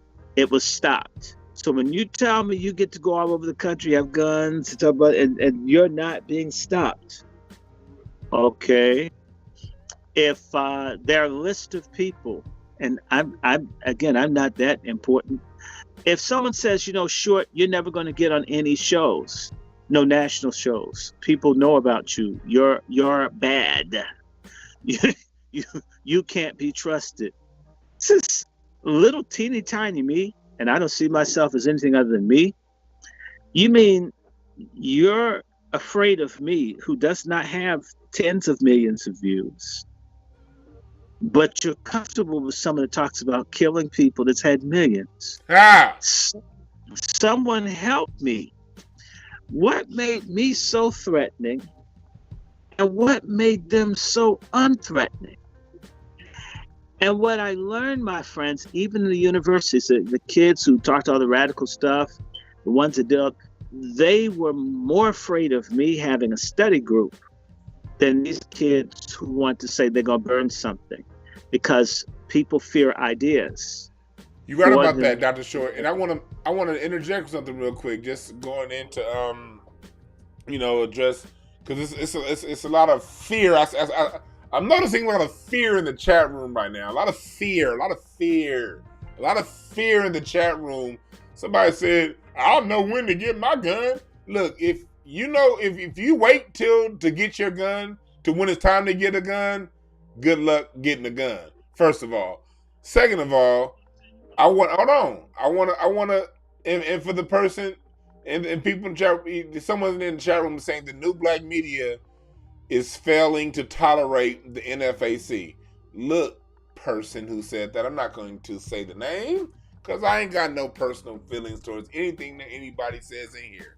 We are here to pass information and to spread information through the grapevine. If the information we spread and then you don't like, you're free to go. I'm not tripping. But don't come up in here trying to raid everybody with your unfounded opinions, all right? No one came to see you chat. So what I want to make something very clear to the people in the chat room is this. Someone like me, I don't consider myself no expert. I'm Dr. Should. We're not calling ourselves the smartest people on earth. But what I am saying is I'm somebody who studied history. I'm somebody who knows history very well. And I'm someone who, through my understanding of history, I can see things called patterns. And I understand how we live in a country when certain patterns of behavior come, I know to now look that, okay, I might be dealing with some agent shit. We have history because we've seen the Black Panthers get infiltrated. We've seen the US organization. We've seen these battles happen over and over again. The whole purpose of studying history is one thing. That's to recognize what's going on now. Because the further back you understand history, the more nuance you understand history. When things are happening live in the moment, you can then clearly see who is who.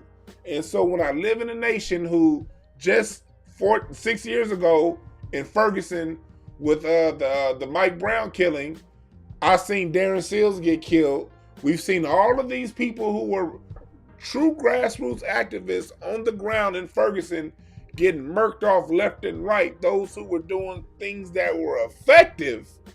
And now I see this dude come in looking like he got his hair bowl cut it with a compass, and he's flashing these guns, and he's talking this big shit, and I don't see a media going in on him, and I see him being paraded around, and then the motherfucker gets arrested, and he's out the next day, understanding how the Fed's working in. Usually the only people getting out the next day are people who have agreed to comply. And agreeing to comply means informant.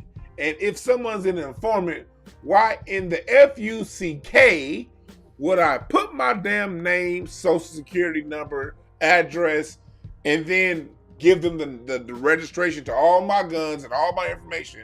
At some point, knowing history, you sit back and go, something about this ain't right. And so for those of us who understand history, who understand what it is, we don't need to wait until noon to recognize it's daytime. Some of us recognize the day at 5:30 a.m. And if you that slow motherfucker that don't, maybe you want to take a sit back and see what people are saying. And if you don't agree and you still say it the way you see it, that's fine too. No offense. Just go around with people who think like you. Over here, we see bullshit before it happened. And we gonna err on the side of caution when it comes to the safety of black people as a whole. That's correct. And Brother Dwan, let me say this.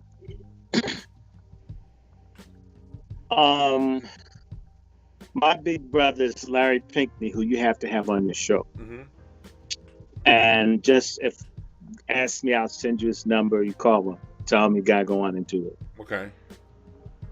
When I know people who are Panthers, within the last month or so, someone may have tried to kill or did stuff to my auntie to cause her to have a massive heart attack or stroke up in New York because of her involvement in the movement and SNCC and so forth. They kidnapped her, made her daughter disappear. Her daughter got kidnapped and raped way back in the day. I know people who've been hurt, who are still being hurt because of activities from decades before. A lot of these little niggas in the chat room, and yeah, I call them dumbass niggas in the chat room, say this stuff hidden off view, but they don't have situations like Larry, whose lady, love, was murdered, and other friends murdered, tortured, killed, beaten, disappeared, right? Lots of people did.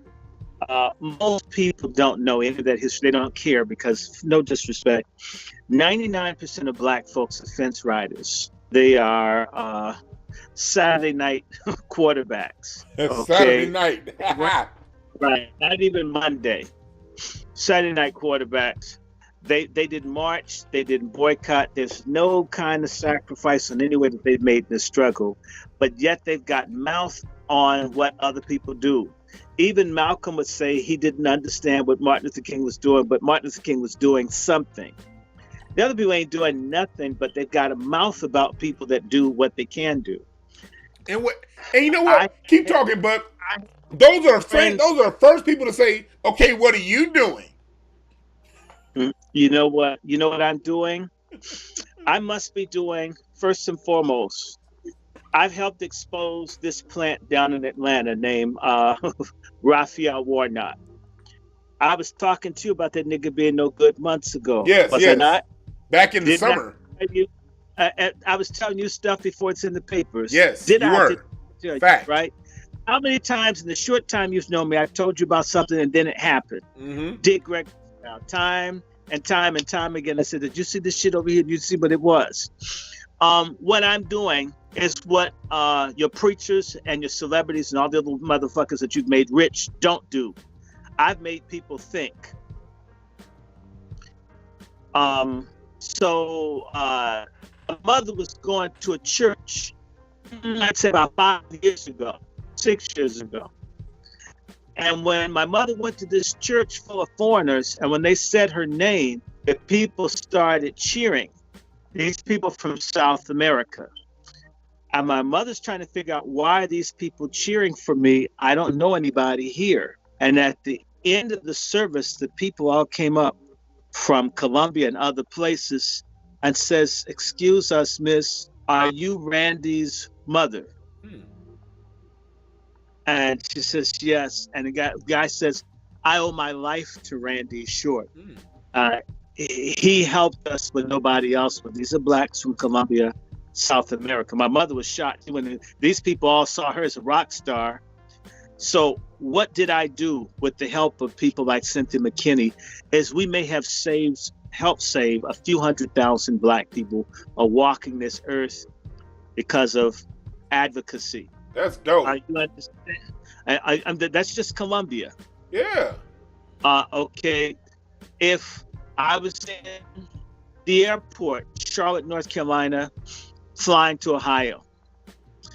When I got to the gate to get on to just check in, the man looked familiar, so I went up to talk to him. He was from Sierra Leone. And the man says, I know you. I says, okay, you live in Washington? He says, no, I know you. And I says, well, I've never been to your country. He says, yeah, I know you. You know what he did, Dwan? He clicked his phone, and there was a video of me he had in his phone talking about Ebola and how they were killing people in Africa. Oh, wow. And he says, that's yes, dope. I do know. He says, I know you. He says, you're the only person that spoke up for us when our governments were killing us. I'm going to put you in first class.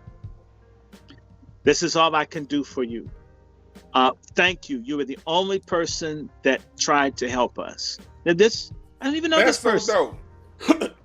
so dope. And I want to let you know, Dr. Short, there are two people in the chat room right now from Nigeria that shouted you out. So salute to y'all that's in the chat room from Nigeria. One in particular shouted you out. So I want to let you know that. And I'm looking, and the next day or so, it didn't happen today, to partner with the friend from Ivory Coast, to partner with some friends from Nigeria about the killing going on there. Of course, my focus is in America, but like I'll tell anybody, I've got family in Nigeria. I do not want them killed. I have family in Sierra Leone, blood family, and in Ghana. I don't want those countries dogged out, even though we got our bullshit between each other.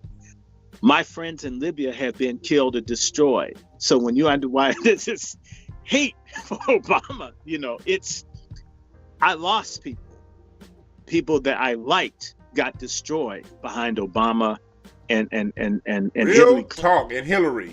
And I don't forgive that for nobody. That I have family or friends or connections in Haiti. If you have Azili Danto, you have to have her on your network. She'll tell you, of all the people, one of the few people that tried to help me, she'll say, Dr. Short helped. And it goes on. And I don't have much. I look at Rollover Martin and these other people, they have so much more than we do. Why not do something for someone other than your fat ass boule self? But the boule is selfish. Let me say something to you. Go ahead. It wasn't just Ebola. If I mentioned to you that even for Libya, when a gentleman who's hiding for his life right now reached out to me on Facebook to say, thank you. I'm writing you from Gaddafi's family to say, thank you, brother. You're the only person we've seen, Black and American, that's been speaking, telling the truth about what's happened. And we want to let you know it's appreciated. When we take our country back over, if you don't want to live in America, there's a place for you in Libya. You can come and be with us. I'm just telling you what the man said. You got to meet my friend James and Joanne. They're two white folk who've risked their lives for years to help Black folks in Libya. Such people exist.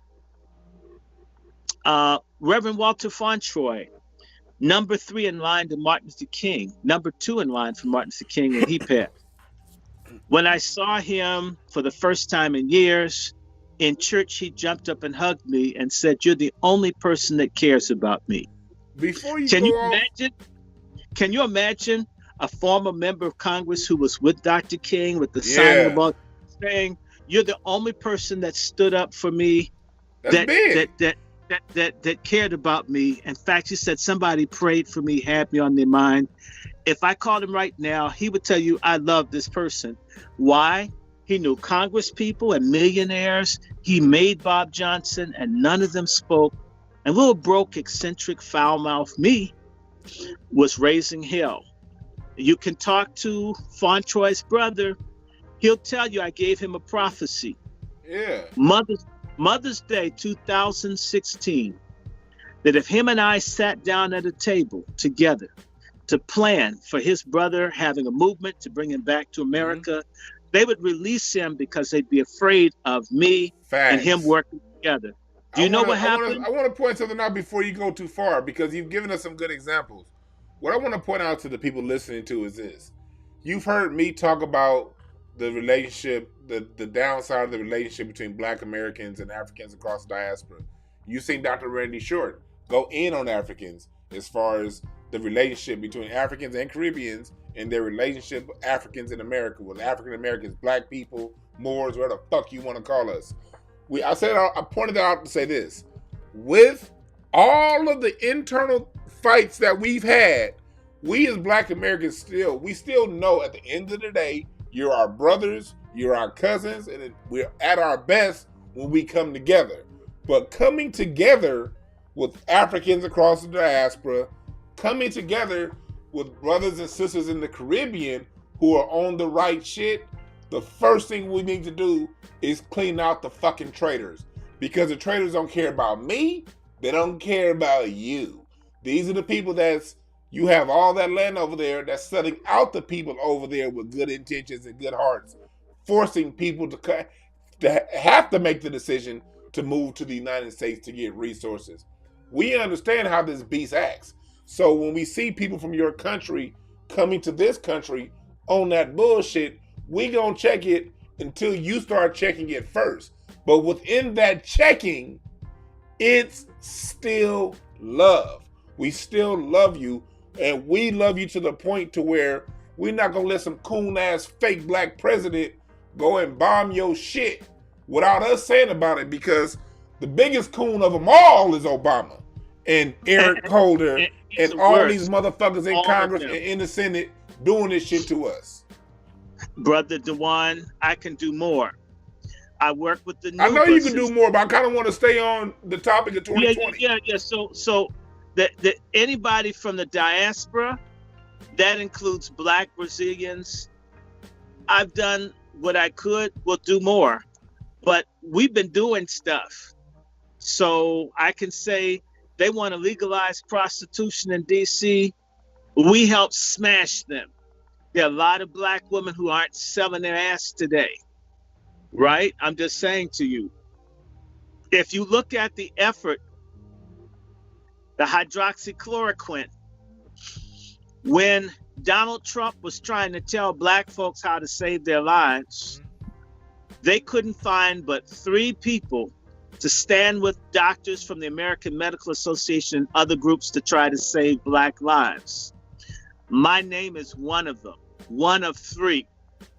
There are tens of thousands of people that call themselves religious leaders or advocates, and only 3 people would sign their name to make medicine available to Black folks so they wouldn't die disproportionately. My name is on that list that President Trump saw. And so what? So Dr. Short is someone, again, for you people listening, someone who's really done the big deal and done everything. For somebody in the chat room said something, what if the Nation of Islam, and it's good the Nation of Islam wasn't in on that civil rights, a lot of that shit. But I will tell you this, Elijah Muhammad did meet with Martin Luther King, and Martin Luther King started talking a little bit different after meeting with the motherfucker. So I want to say this to the people. No one movement all had it right. We don't need people to come to, look, people. Let me make this very clear. We don't need to fucking come together and have some big ass show of force. This is not Lionel Richie, Michael Jackson, and the We Are the World video. Get that shit out your mind. Everybody has their role to play. And I don't necessarily need to be your friend to play my role. Like, you don't need to be my best friend to play yours. Everybody needs to play their own fucking position, all right? It's not about having some big ass unity, We Are the World concert and say, hey, Black people, we are all together. We gonna come around. Let's defeat white supremacy. You defeat white supremacy where you stand. I defeat white supremacy where I stand. And as we defeat white supremacy where we stand as individuals through our daily lives, through the issues we see that we can handle, because we can't do it all, people always want to be like, well, why didn't you do what that person did? Well, nigga, that person did it already. I'm doing what the fuck I do. It's your job to find out what you do. So, good thing about 2020 is, 2020 people are starting to see that you don't have to have everybody come together and have this unity concert. You just got to do you and do your own thing. Dr. Short, when it comes to 2020, man, you've mentioned a lot of things. I see you want to say something. Go ahead and say what you want to say. No. I'm thinking somebody just posted, this is just a comment. Videos of Dr. Short are posted in multiple different languages worldwide. Pop up on my feed, so I don't need to be convinced. I want to say to the person that was running their mouth in the chat room, one of the reasons that they don't know about, say, you, Dwan, or me, is COINTELCOUNTERPRO has a mission to deny the emergence of Black leaders. They started COINTELCOUNTERPRO the year I was born, to make certain that no new black leadership that they didn't control and shape emerges. Meaning, my friend, that people all over the world know who I am. The people who do not know who I am are Black Americans because I've been hidden from them.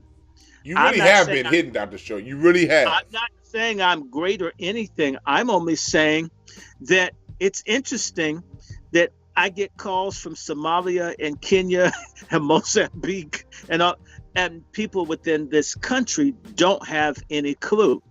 And they also don't understand that when Black people speak up, that means no jobs, hard for you to get income.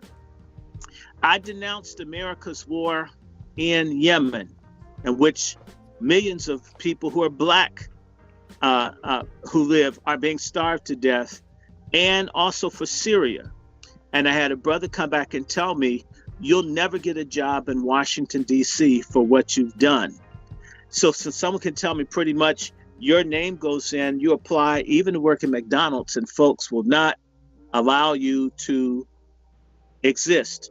Paul Robeson, you start talking to Black people that are outspoken that you've never heard of, they're not allowed to earn money, and niggas need to see your car and this and all of that.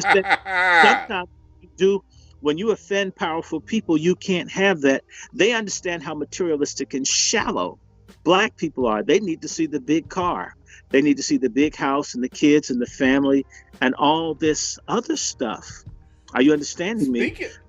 For you to be valid. And the thing is, my brother, if I said this to you, and I mean this, whether Ebola, I'll tell anybody, this whole Ebola thing was a whole CIA government plot to depopulate Africans. And it didn't work. Yeah, my voice, one of the key voices that shot it down. And I can tell anyone, I didn't get to see the document, but the document was read to me that the government of this country sent to the world that I was persona non grata. And I mean, the government of the United States under Obama designated me as a terrorist. Damn. That's incredible for a government to do that to you, and for people to go around and tell people I've kidnapped and tortured, I've been harassed. That only happens to people that they consider important. They would never tell you, hey, y'all want some good Black leaders? Or this dude over here is good. They would never do that for you.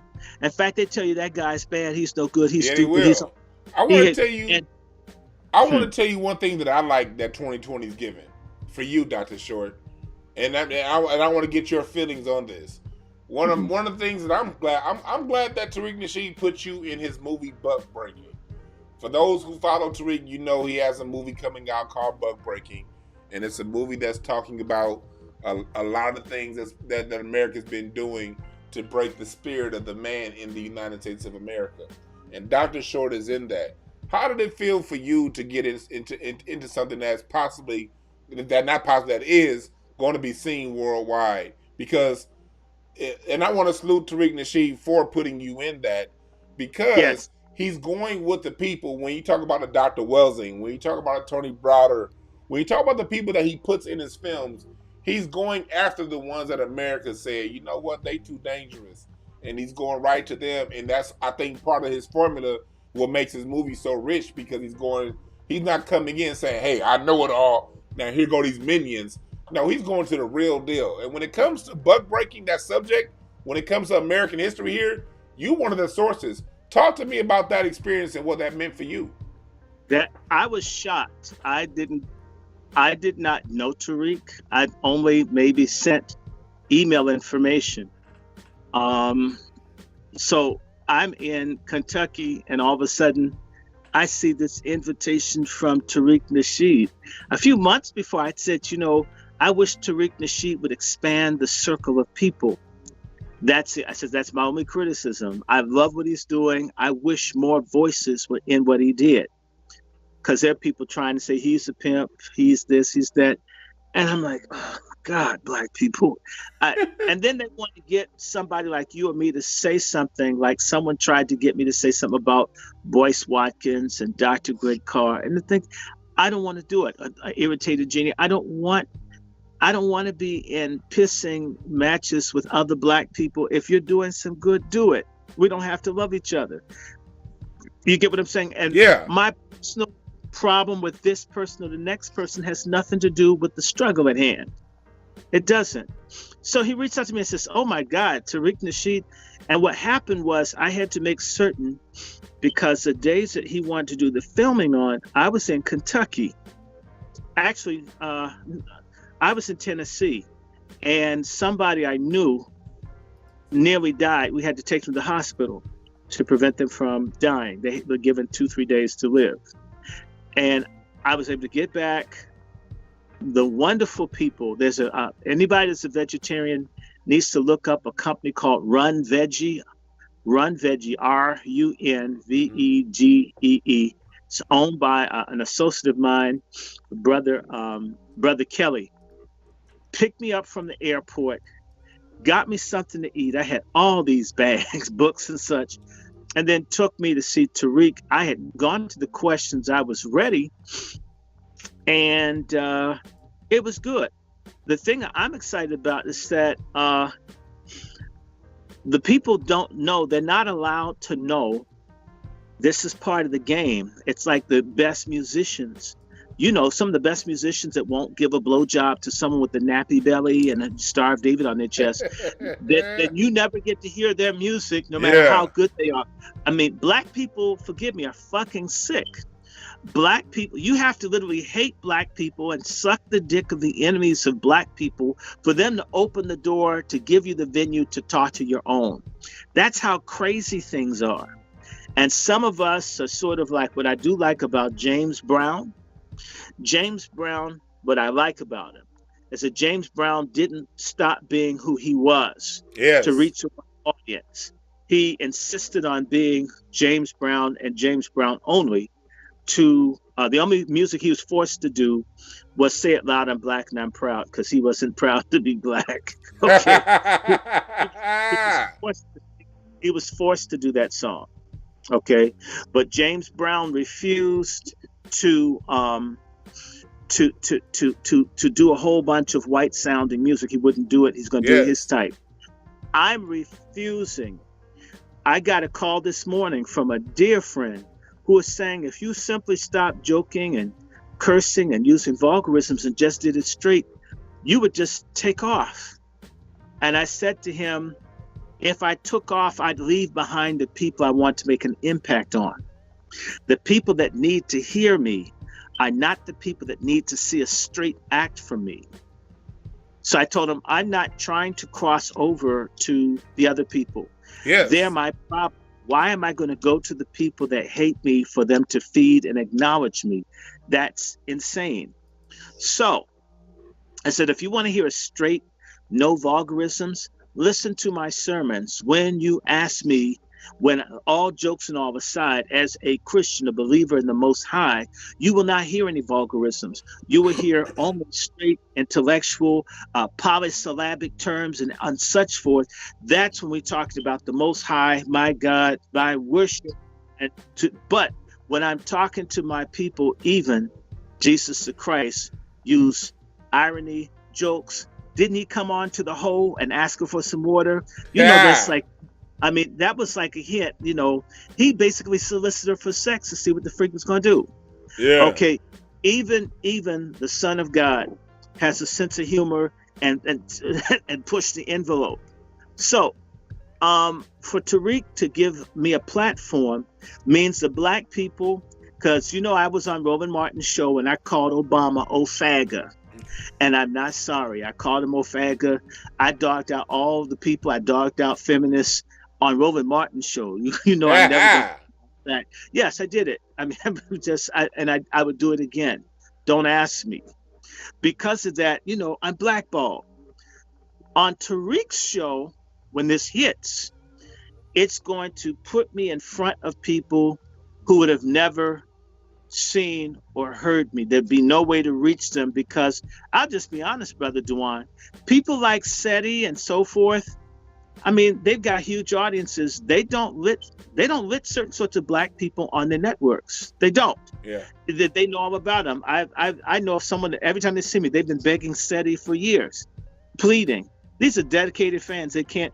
You mean I can't get on the show once? I was on the whole thing of cow, some about white supremacy, cows, and the dude got mad because I said that black traitors should be punished. I'm not forgiving everybody, and because I didn't kiss his ass to stay on this platform, which I won't do, I've never been invited back, and that's cool. I was on Sputnik the other day, and this dude was going to try to justify the murder of Laquan McDonald. I mean, if you want, check the video. It's up on my YouTube. And the dude tried to make it seem as if this dude was, what, you shot a black baby 16 times, and you think I'm going to, because I want to be on the radio, that I'm going to justify a black baby being shot? You're talking to a nigga that wish he had children, that's single without? I mean, you coming to me and you think I'm going to sanctify a white killer cop murdering a black baby who'd been raped as a ward of the state of Illinois? So I went off on him on his show, and I've gone off on people on their show and embarrassed them because I care more about telling what I know to be the truth. I'm glad you said that, Dr. Short, because speaking of 2020, I started out 2020. My first show I did in 2020, outside of the internet, outside of my show, was I did Fox Soul. That they have a new, Fox has an app called Fox Soul. Them trying to appeal to niggas again, and they brought me on an episode, talking about racism, and I knew I was in on some bullshit when I was the only full-bloody foundational black American on the set. They had a black woman whose mother was Chinese, who was a lawyer, and they had another chick who she was dope as fuck. Elise was super dope. Oh, another one that's Chinese and a lawyer. Was she from the DC area? No, she's from. I don't know where she's from, but she's the one. She's in LA. But I had another lady on the show. That was on the show, part of the show. Her name was Elise, and shouts out to Elise. Elise was dope. Her dad was white. Her mom was black, and she was someone who was raised in that white environment, who thought nothing but bad things about black people. But she realized over her last 10 or so years that she'd been bullshitting, and she was on that journey to finding out the truth of what things really were. And I appreciated her because a lot of people, they'll say, oh, I went through that, it is what it is. She was someone that realized she went through that, and she was trying to find out what's true. I said all that to say, when I did the show and I stood up for black people, they were trying to get me to do this black and brown shit. They were trying to say, well, do black people just need to do this? I'm like, no. We need safe spaces for black people, and I spoke up for black people at the beginning of the year. And where did that get me? That gave me one more appearance. They brought me back. I did them in January. Look it up. It's on this YouTube channel. Then I went back and did it again in March. And when I went back and did it in March, that shit felt like a setup the minute I got there. From the moment when I walked in, the audio engineers was like, oh, you're back. Oh, yeah. Like, these motherfuckers knew who I was the minute. You know, you ever walk into somewhere and you feel the whole energy just shift? These motherfuckers spelled my name wrong. When they came, this how dirty Fox played. And then, not only did they spell my name wrong, they gave me a list of subjects to talk about and to get ready for to go onto the show. When I got onto the show, they didn't ask me none of that shit. And they went ahead and tried to throw me in some shit that they got to be able to swim in. I still bitch slapped them left and right. I said all that to say this. These mainstream channels, when they know you unapologetically are going to speak up for the betterment of black people, and you're not going to compromise, you're not going to cut here to make someone else look better, you're going to make your people look good, and you're not going to talk bad about your people, these mainstream outlets don't fuck with you. So after they realized that little sabotage shit didn't work, guess what? They didn't bring me back on. And then I saw them, they tried to bring on Corey and Zoe, they tried to bring on Tariq, and none of that shit worked when they tried to bring them on because they want neutered niggas on these mainstream platforms. And if you're going to be like me, if you're going to be like a Dr. Short, if you're going to be like a Tariq Nasheed, they will not fuck with you. You have to have your own ways to break bread, because they ain't going to break bread with you when they realize that you the real deal. Now, let me tell you, somebody had the nerve to interview me and call Africa a poor continent. And I snapped and I said, Africa's not poor. I says, Africa's not poor. They just keep getting robbed. If I'm a millionaire and you stick a gun in my face and take my money, I'm not poor. I'm the victim of a crime. How dare you say Africa's poor? Yeah. I made that take that back on air. Okay. When you do that, when they have an agenda and you embarrass them on air, they don't bring you back. So the ones that you see, like that punk ass, what's his name? Scam Jones. Scam Jones. Those people get to be on because they kiss ass. Let me tell you something. I was on RT quite a bit. They asked me about Black Lives Matter, and I went off on Black Lives Matter. And I said, if you don't support the radical sodomite movement in Russia, why do you think it's good for me? And tell me that. You can't do that, and you can't do that in Red Square. Why do I have to see it on the block that I live on? And you made a comment about black and brown. The only thing I know black and brown that I'm only trying to get away from is the bowel movement that comes up my ass. Okay. Anything black and brown that you see, you should be flushing it and wipe thoroughly. Okay. Black in your doo-doo. Okay. No. So I used to get to go on National Public Radio, or should I say on Pacifica. But I refused, and I fought those folks because they were murdering and enslaving black people in Libya. I was saying this 11 years ago almost, and people were laughing, saying I was crazy. I was paid to say this stuff. And I literally, they would try to set up shows to have people lie on me. The last time I told the bitch, I don't want to be on the show. I said, you hate being black, you hate me. I said, but you know what? You've tried to screw me, but guess who's going to get screwed? You won't have a show in 4 months. Okay. I swear to God, it'll be taken from you, and I'll be laughing at you. She lost her show 3 months later. Hey. Okay. People don't fuck with me. It's not because it's me. God gave me a gift of prophecy to see stuff before it happened. I told her, you'll be off air. You're a has-been. You won't have a show ever again. Your best show was a show where I beat your ass in front of your audience. You won't have any more shows. And that was the last time she and I spoke. And yes. You know the funny part about that, Dr. Short? For those who know my man, the other show I do, Craig Facts, I'm not going to disclose too much, but we were in a meeting earlier this week of like just pitching an idea to some folks. And what pissed me off was this, Dr. Short. We pitching an idea about our own. This is our own fucking idea, and the people behind the table will be like, "Well, it'd be good if you also included some diversity and this and that, and it'd be good if you included, it'd be good if you included these people and those people and someone of that color and someone of this color." And I'm looking and I didn't say anything because when you're in a meeting, you don't want to disclose all your cards. You don't want to say everything that's on your mind. You just kind of, I got the leverage, so I don't need to say everything. But I'm over here thinking, like, no, I'm not going to include that fill in the blank white comic. I'm not going to include that fill in the blank this and that, because no one ever thinks about us when it's their shit. If it's something that's going to be completely Latin, they ain't thinking about black people. If it's going to be something that's completely this group or that group, they don't think about us. They don't fuck with us. But the minute black people got some dope shit, people automatically feel entitled to tell us that we got to include these other people in our shit. And I'm like, look, with my entertainment, I love everybody. I'm not against anybody.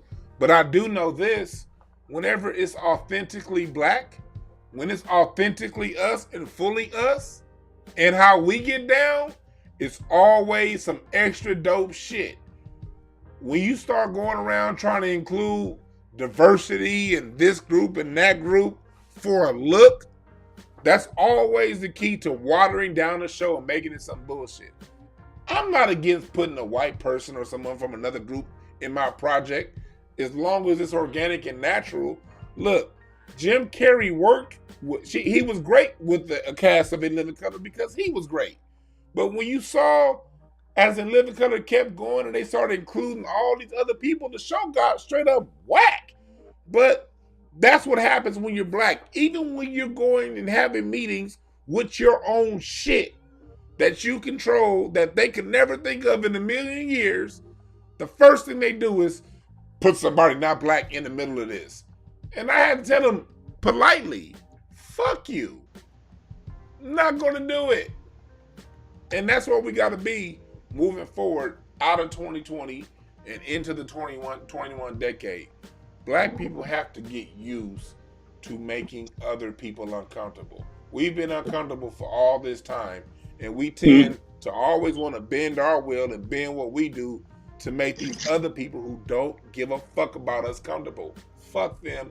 If my comfort, if your comfort comes at the cost of my discomfort, fuck you. Now, if we can all be comfortable together, I'm down with that. But I'm done with black people having to compromise us to benefit other people. That's true. Now, one of the people that died this year, there are a couple of people that died this year. Oh my God. This has been a year in which a lot of things have happened. I've had several people die. I've tried to say something to them. C.T. Vivian died. God bless him. John Lewis died. I wonder if he was buried face down in his casket. As twisted as he was. What's his name? Cain. Herman Cain died this year. By the way, I told a friend of mine who knows Herman Cain, if you don't get him some drugs, he's going to die within the next 2 weeks. He was dead 2 weeks later. I told my fellow he's going to die. I says, Herman Cain, you won't see him anymore, unfortunately. And one of the other friends of Trump that died, he got mad because I put out the word Republican. Oh, Shabba-Doo died. Wow. Man, a lot of people, I'm telling you, that dude from Houdini, Ecstasy, he's 56, man. I don't know how people are living. Walter Williams, yeah, he's gone. But Walter Williams was very hard on black people. I like a lot of what he said. But these conservatives, let me tell you, I got asked to get some black ministers together to support the Proud Boys. And that's just for what? What have the Proud Boys done for black people? Really?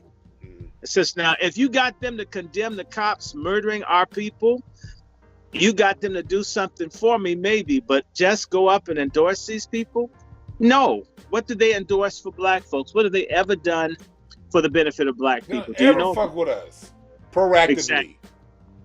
And when I say proactively, I mean when the shit ain't hit the fan and they run to us because they know we know how to get through the bullshit. I ain't talking about then. I mean when times are good, when times are great. Nobody's getting killed by the police. None of this extra shit's going on. Y'all don't fuck with us. And I'm saying y'all in the most general sense. I'm not saying we all know individually some dope people. Hell, some people that hooked me up with some of this deal I'm talking about was a dope ass person. The individuals that I spoke to in this particular deal that I'm talking about are dope people. And I don't even take it personal that they said what they said. It's just that at the end of the day, people are sheeple. People are sheep like a motherfucker. People don't think for themselves. Yeah. So they'll see some shit that they'll just say some shit like that because that's the popular thing to say right now. Diversity, inclusion, and all these bullshit ass buzzwords. I'm sure consciously if they thought about it, they probably would have retracted the statement. So again, I say these things when I'm telling y'all, when we're giving y'all these stories, life ain't personal, people. Life is not personal. You have to go ahead and take what you take from it and do what you do with it. Half the people running their mouth ain't even thinking when they running their mouth. They just running their goddamn mouth. That's just how people are. They don't think. It's up to you to be the thinker and you to break things down and you to hold your composure and know your worth and make your moves the way you feel is the best way to make your moves. That's what it's about. I want to share. I had gone through Nashville after the tornado hit. That was incredible to see the devastation of that tornado. Now you see this bomb in Nashville. I've been in Nashville 10 times this year. I have never been in a different city in the same year, with the exception of not even Baltimore. Maybe Baltimore. Maybe Baltimore's the only city that I've been in, or maybe Boston. Maybe Boston, but I've been in Nashville, both coming in, staying, moving in. I've been in Nashville maybe 20 times this year. I've never been in Baltimore 20 times in a year. I've been through Nashville, and this bombing that just happened, this tornado that happened. They're looking at maybe a black man being mayor of Nashville. That'll be interesting. It's interesting.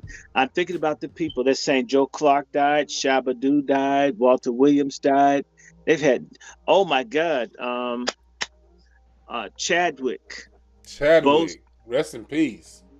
I used to see Chadwick. It just dawned on me. I used to see Chadwick in the cafeteria eating with Al Freeman, the actor that played Elijah Muhammad in the Malcolm X film. So I said I knew Chadwick's face from somewhere. The Chadwick from the Black Panther is very different from the Chadwick that I used to see on Howard's campus. I'm not saying that he's a bad person, but I'm gonna tell y'all, there's something killing people out here. You begin to see a lot of young athletes. And to piggyback off the Chadwick Boseman, man, I want to say rest in peace to Chadwick myself. He's someone that back in my younger party days in Hollywood, I used to run across Chadwick all the time. We're talking 2012, 13, 14, 15 years when I used to always be out like that. Back when the Jackie Robinson movie came out, and then he did James Brown. Around that time, I used to see Chadwick out all the time. And Chadwick, every time I ran across that brother, he was already a big TV star. He had already been in a lot of movies. My experience around him, and I'm saying I knew him personally, but my experience around him when we'd be in bottle service together was he was a very solid individual. So we lost a good one. But and I'll say to you, that cancer up the ass, the septic gonorrhea, folks,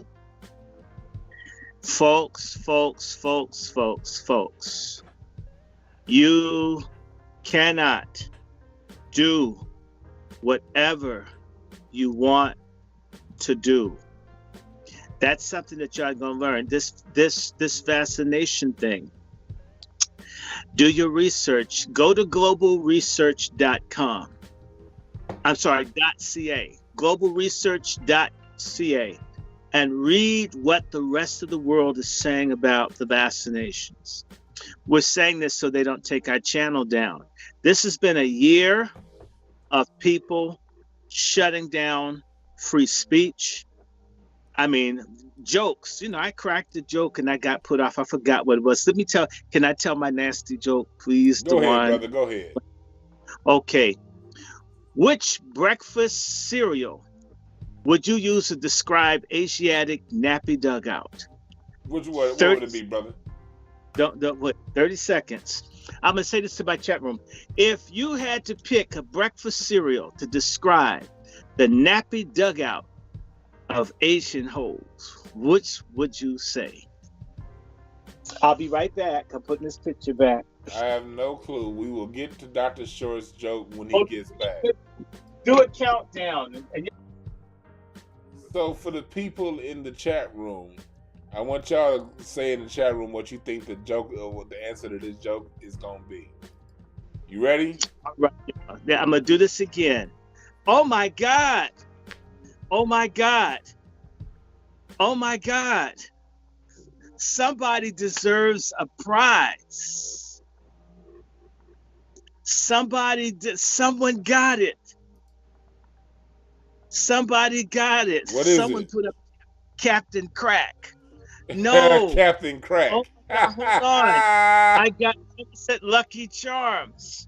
Somebody's close. Somebody said Cocoa Puffs in my chat room. This is so good. Okay. Someone said Lucky Charms. Y'all didn't say honeycomb.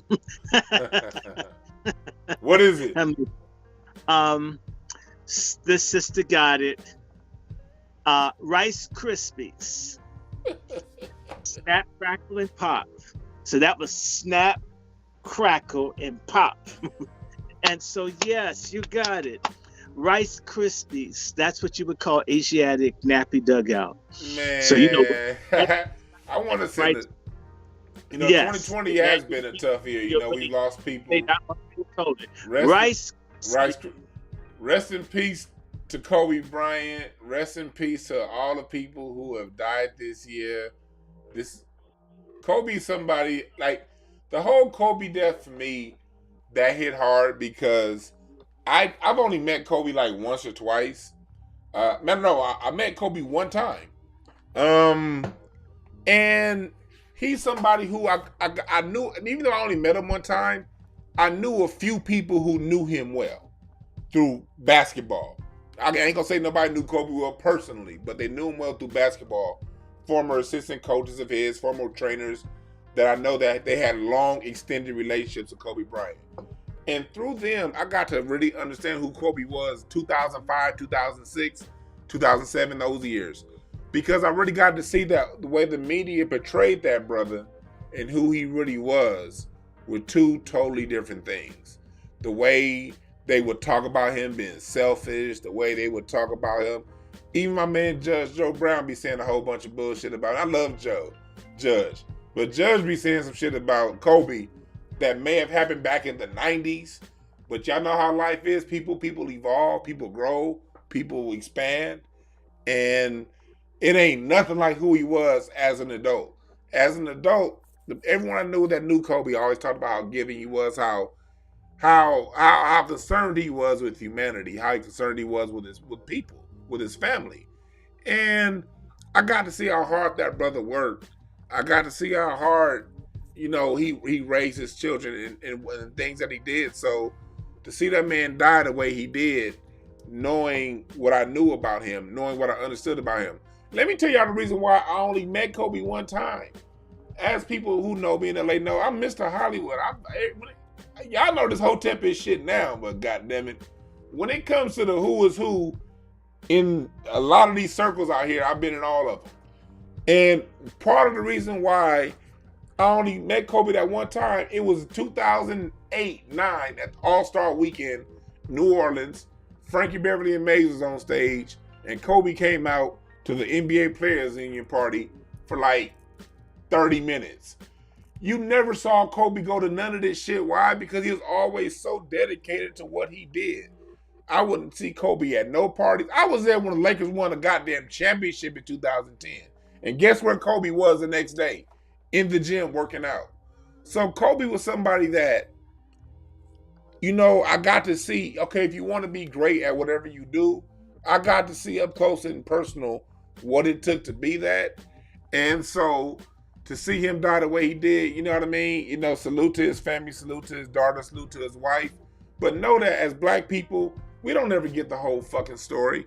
We don't ever get the way things right. And those who do it to us right, those who do it right, they're going to find a way to cut it. They're going to find a way to diminish it. They're going to find a way to demean it. Don't buy into the bullshit and get to know these people for who they are.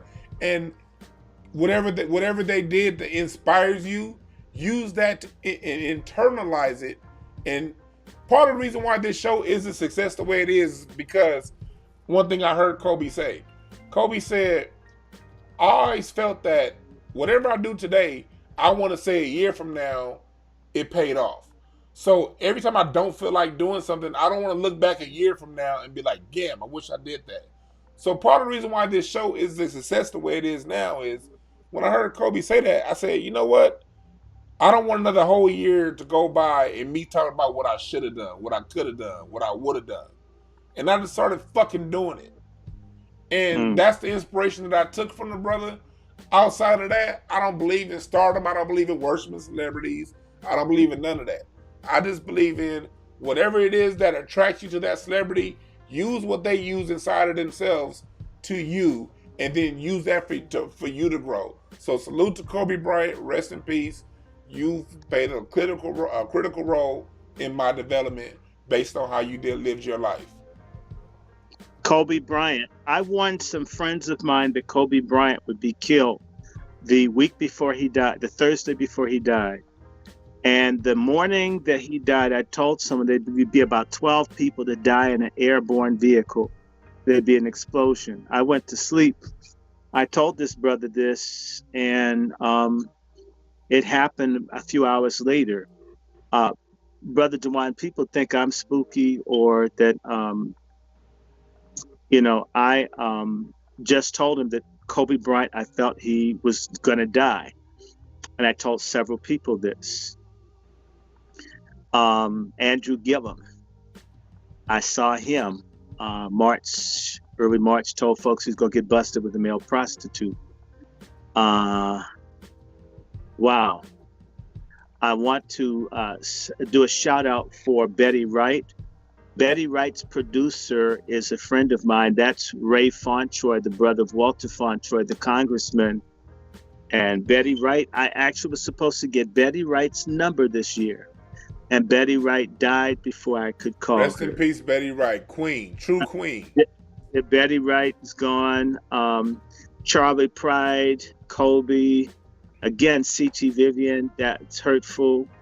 A lot of people going out of here this year. I think Diane Carroll died this year, didn't she? Or was it last? Yes. Yeah, Diane Carroll from from Julia. Yeah. Talking to someone about Diane Carroll, and I called a girlfriend of mine, says, I haven't heard from Diane Carroll. I hope she's okay. She was dead the next week. But I told people Kobe Bryant would die in a airborne explosion.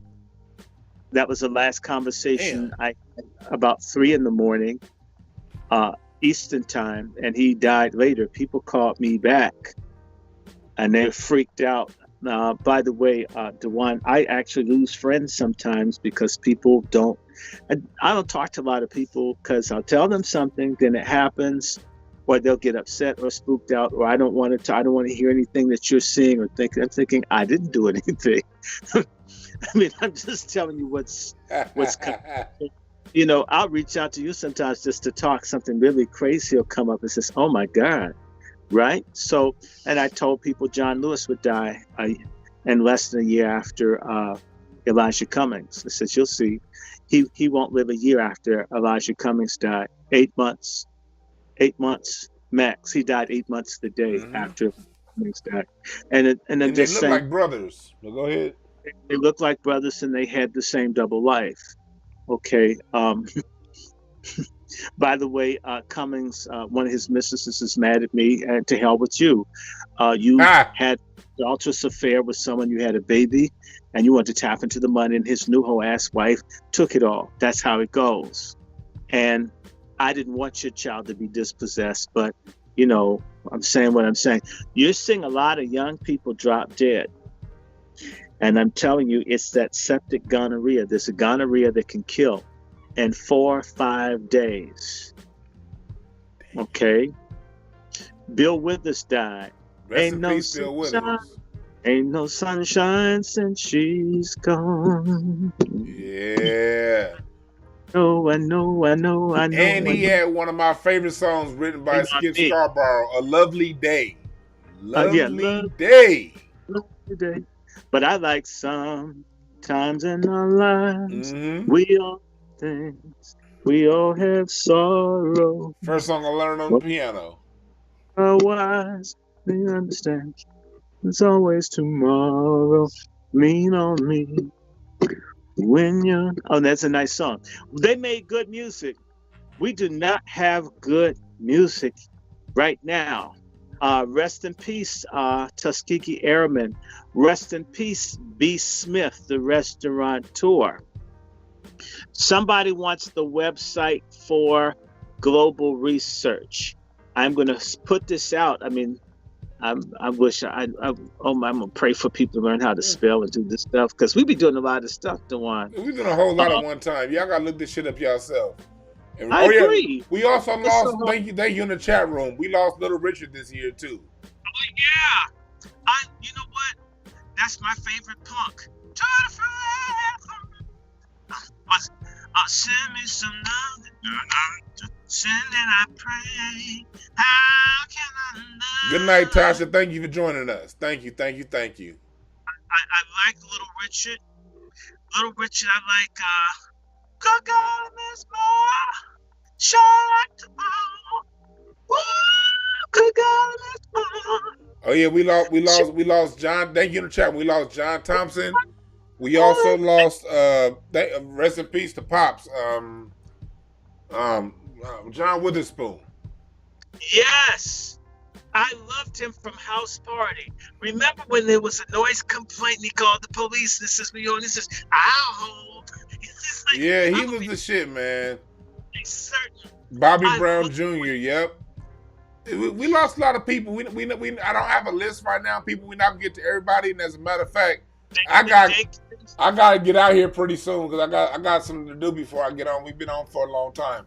Dr. Short, I want you to wrap up your 2020 year in review, and where do you see us going in 2021? 20 and 21, the revolution's just begun. They want to do a reset on us. We're going to have to reset ourselves. It's got to be a year where we strap up, save up, plant up, harvest up. Everything's going to begin to come to us of what we do. White folks in the Civil War, Latinos in the Civil War, we blacks in the Civil War. This is a war between the Boule coons and us. And there can be no peace or mercy or middle ground. Either you're for black people surviving or you're for us being permanently enslaved and exterminated. There's no in between. Choose the side of life or be aligned with the forces of death. I'm just telling you, this year, folks need to be farming. Folks need to learn about cryptocurrencies. People need to learn about farming. Women need to rediscover femininity. Men need to stop thinking that their anuses are vaginas. It never will be. There's not enough hair anyway. Who cares how tight it is? It's supposed to be tight to keep it from leaking out when you have liquid stool, dumbass. We have to fight. They're going to try to legalize it. If we have Biden, we win. Those of us resisting win no matter what. If Biden wins, he's going to truly, not only will he die prematurely, Kamala as president will create a constitutional crisis, and she'll do everything she can to hurt black people to try to stay president. All of the enemies of black people, traitors. See, this is a new decade. It's a first new decade in the quadricentennial, which if we are the Hebrews, we're starting the first pre-freedom decade, assuming we're going to be here a little bit longer. And God don't come back and get us. So we need to understand that we got to have some way to do business. We win if our traitors are exposed, because it's time for us to recognize that strong people have many enemies. Be prepared to not be liked or popular anymore, but be right versus popular. If Trump wins and he takes over and we have martial law, which will be cool, it will be fascinating. There'll be a reset. Black people must fight. Black folks also must resist being killed through the pharmaceutical corporations that want to depopulate us. We're useless, a group of useless eaters. Hydroxychloroquine, ivermectin, black cumin seeds and/or black seed oil, vitamin D, zinc. We need to discover, get with our herbalists. If you can't grow it yourself, be suspicious of where you buy it from and whether you eat it. Stock up food, stock up seeds, stock up ammunition, stock up durable clothing that is not tacky. Keep In fact, get as much hydroxychloroquine, and there's another drug someone's asking about, ivermectin. Ivermectin is a wonderful drug. It helps fight, and there are other such things. Stock up on melatonin. Melatonin helps resist COVID. Eat right, live right, and whether y'all agree with it or not, you need God. The Most High is the only weapon we have against these people that want to destroy us. So in closing, in 2021, if we get Biden, we will have the most open racial assault on our people in 60 years. It will force us who want to survive to unite. You will see more Black people commit suicide, get into drugs, because they're already lost. You're going to see a lot of Black people. You're overweight. You're prime targets for diabetes. They may destroy Obamacare. There will be no healthcare system possibly for you. Got to learn to take care of yourself instead of expecting people who've been hating you for 400 years to feed you, educate your children, and preserve your health when you no longer matter to them. Anticipate more hostility from armed whites and from armed others. Expect more Black people who have money to share. Certain Black folks are going to get a clue. Many people are going to discover that they're Black and there's a struggle going on. They're going to get religion. Be very cautious of people who discover racism because a boot was in their ass instead of hating the fact that racism and injustice exist in the first place. Great fucking advice, man. Can you say that part one more time, then keep going? Be very suspicious of people who all of a sudden are concerned about racism because they had a boot up their ass versus hating the fact that racism and structural injustice and oppression exists in the first place. That's real talk. I've never been put in jail. I hate mass incarceration. The police have never beaten me. I hate police brutality. I hate it, and it's never been done to me. I hate inferior education, and I don't think I got one.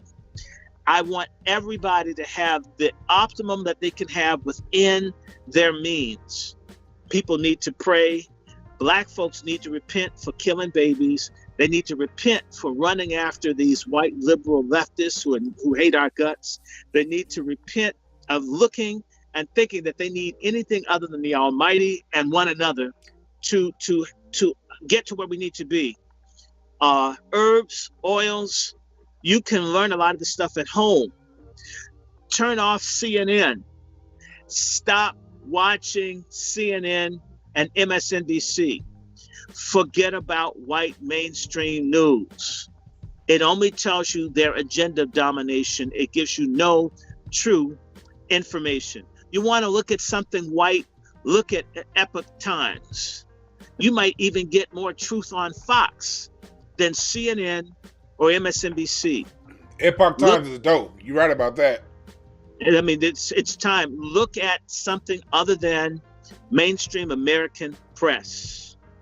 Okay, forget about integration. Avoid areas where you know no one, where you have no way out. Stay away from public places. There may be more shootings and massacres to justify people losing the right to own firearms and weapons. Stay away from places that you don't need to go. Save your money. This COVID may be here for another 2 years. Do what you can. In fact, leave the era of thinking that being stupid or not reading is a virtue. Yeah. Now is the time to surround yourself with thinking, spiritual, godly, righteous Black men and women. Black women, it's better not to have a man than to have a simp pimp. Black men, it's better not to have a woman than to have a pork chop feminist. It is better to be alone and have your dignity than to be connected to someone that would bring a cracker or a feminist into your house. And for people, be cautious about who you lay down with. Now is the time for people to really understand, with this economy being messed up, if you use drugs, don't be surprised if they don't start spiking all drugs with fentanyl as China and the United States begin to have more problems where they want to cause massive deaths among people who are addicts.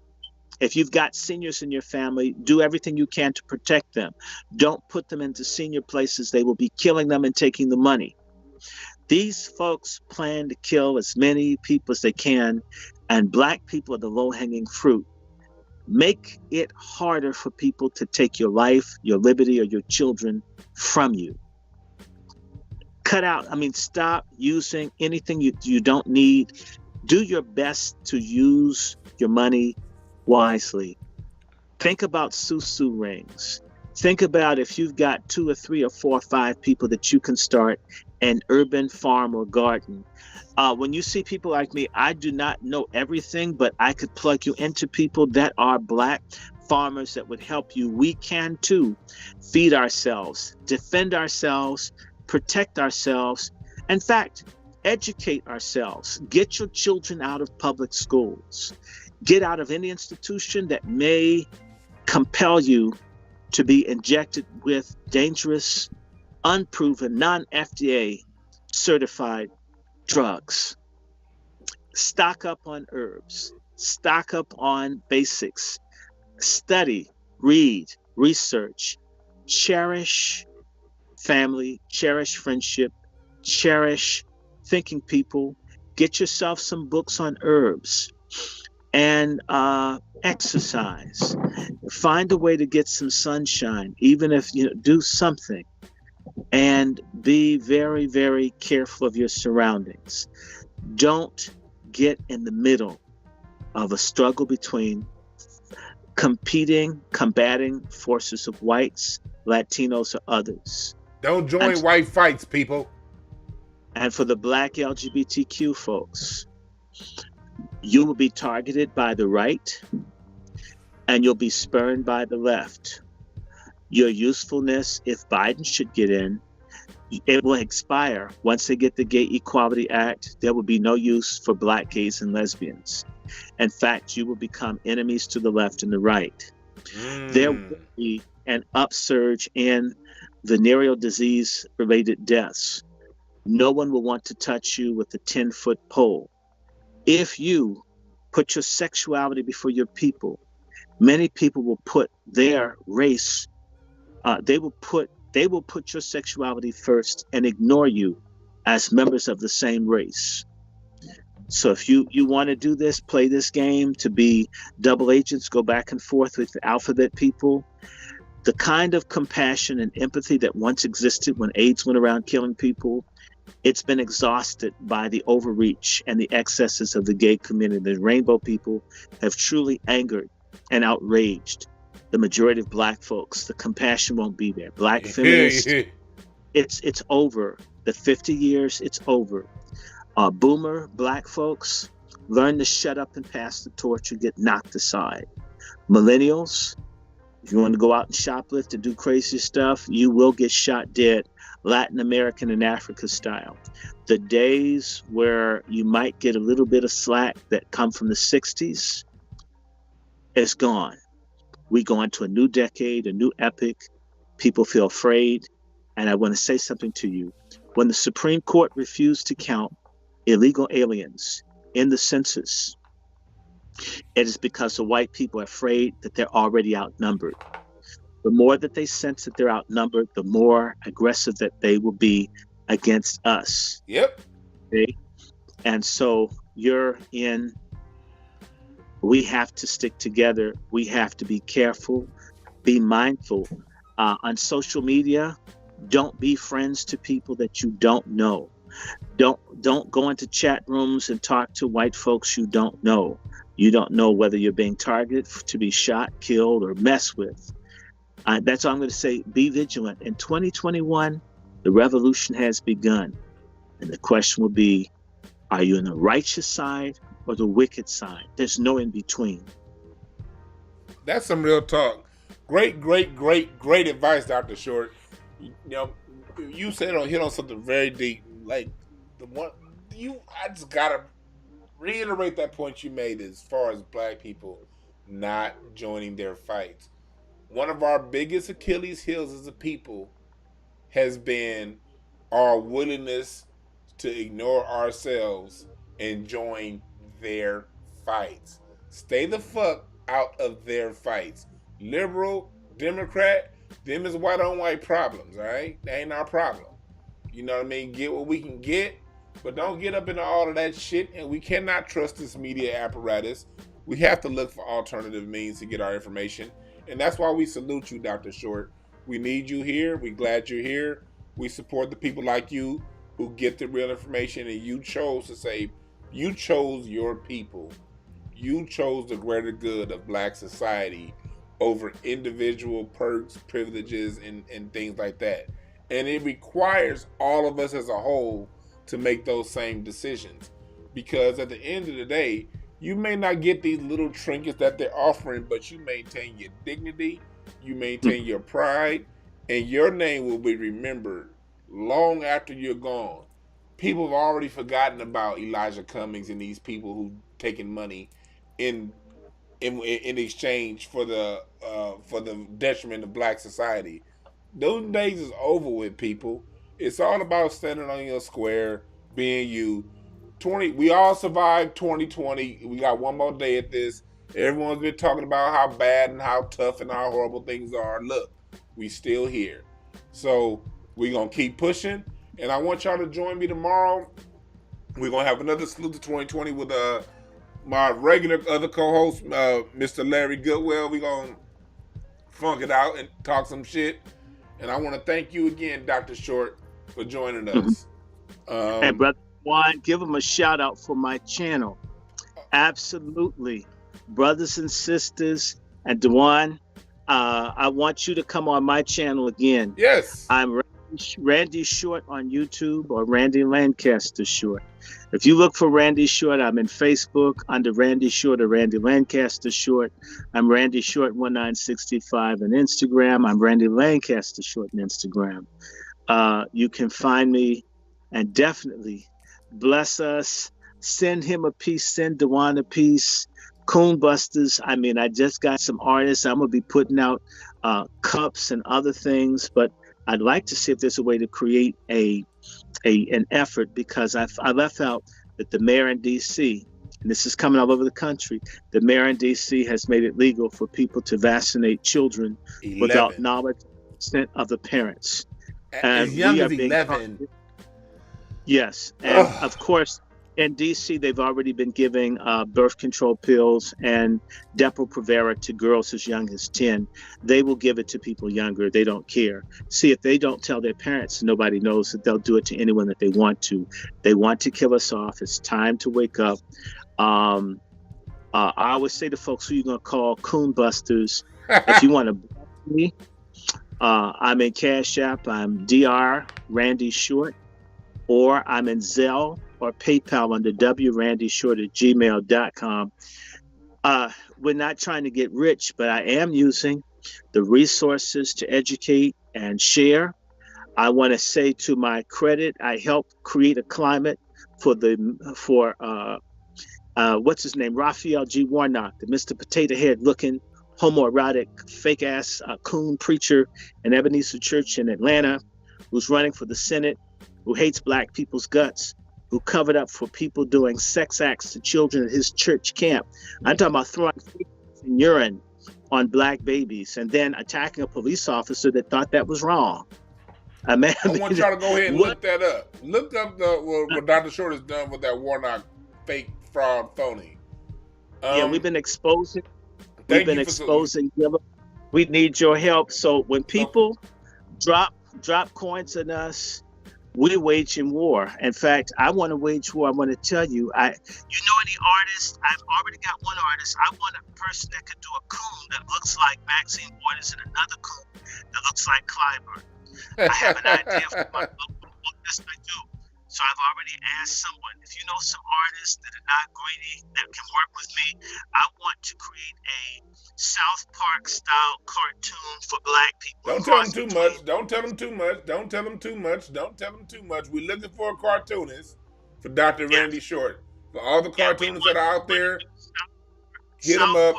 If you look in the chat room, Dr. Dion Peebles and Poppin, my moderators, they put Dr. Randy Short's YouTube in the chat.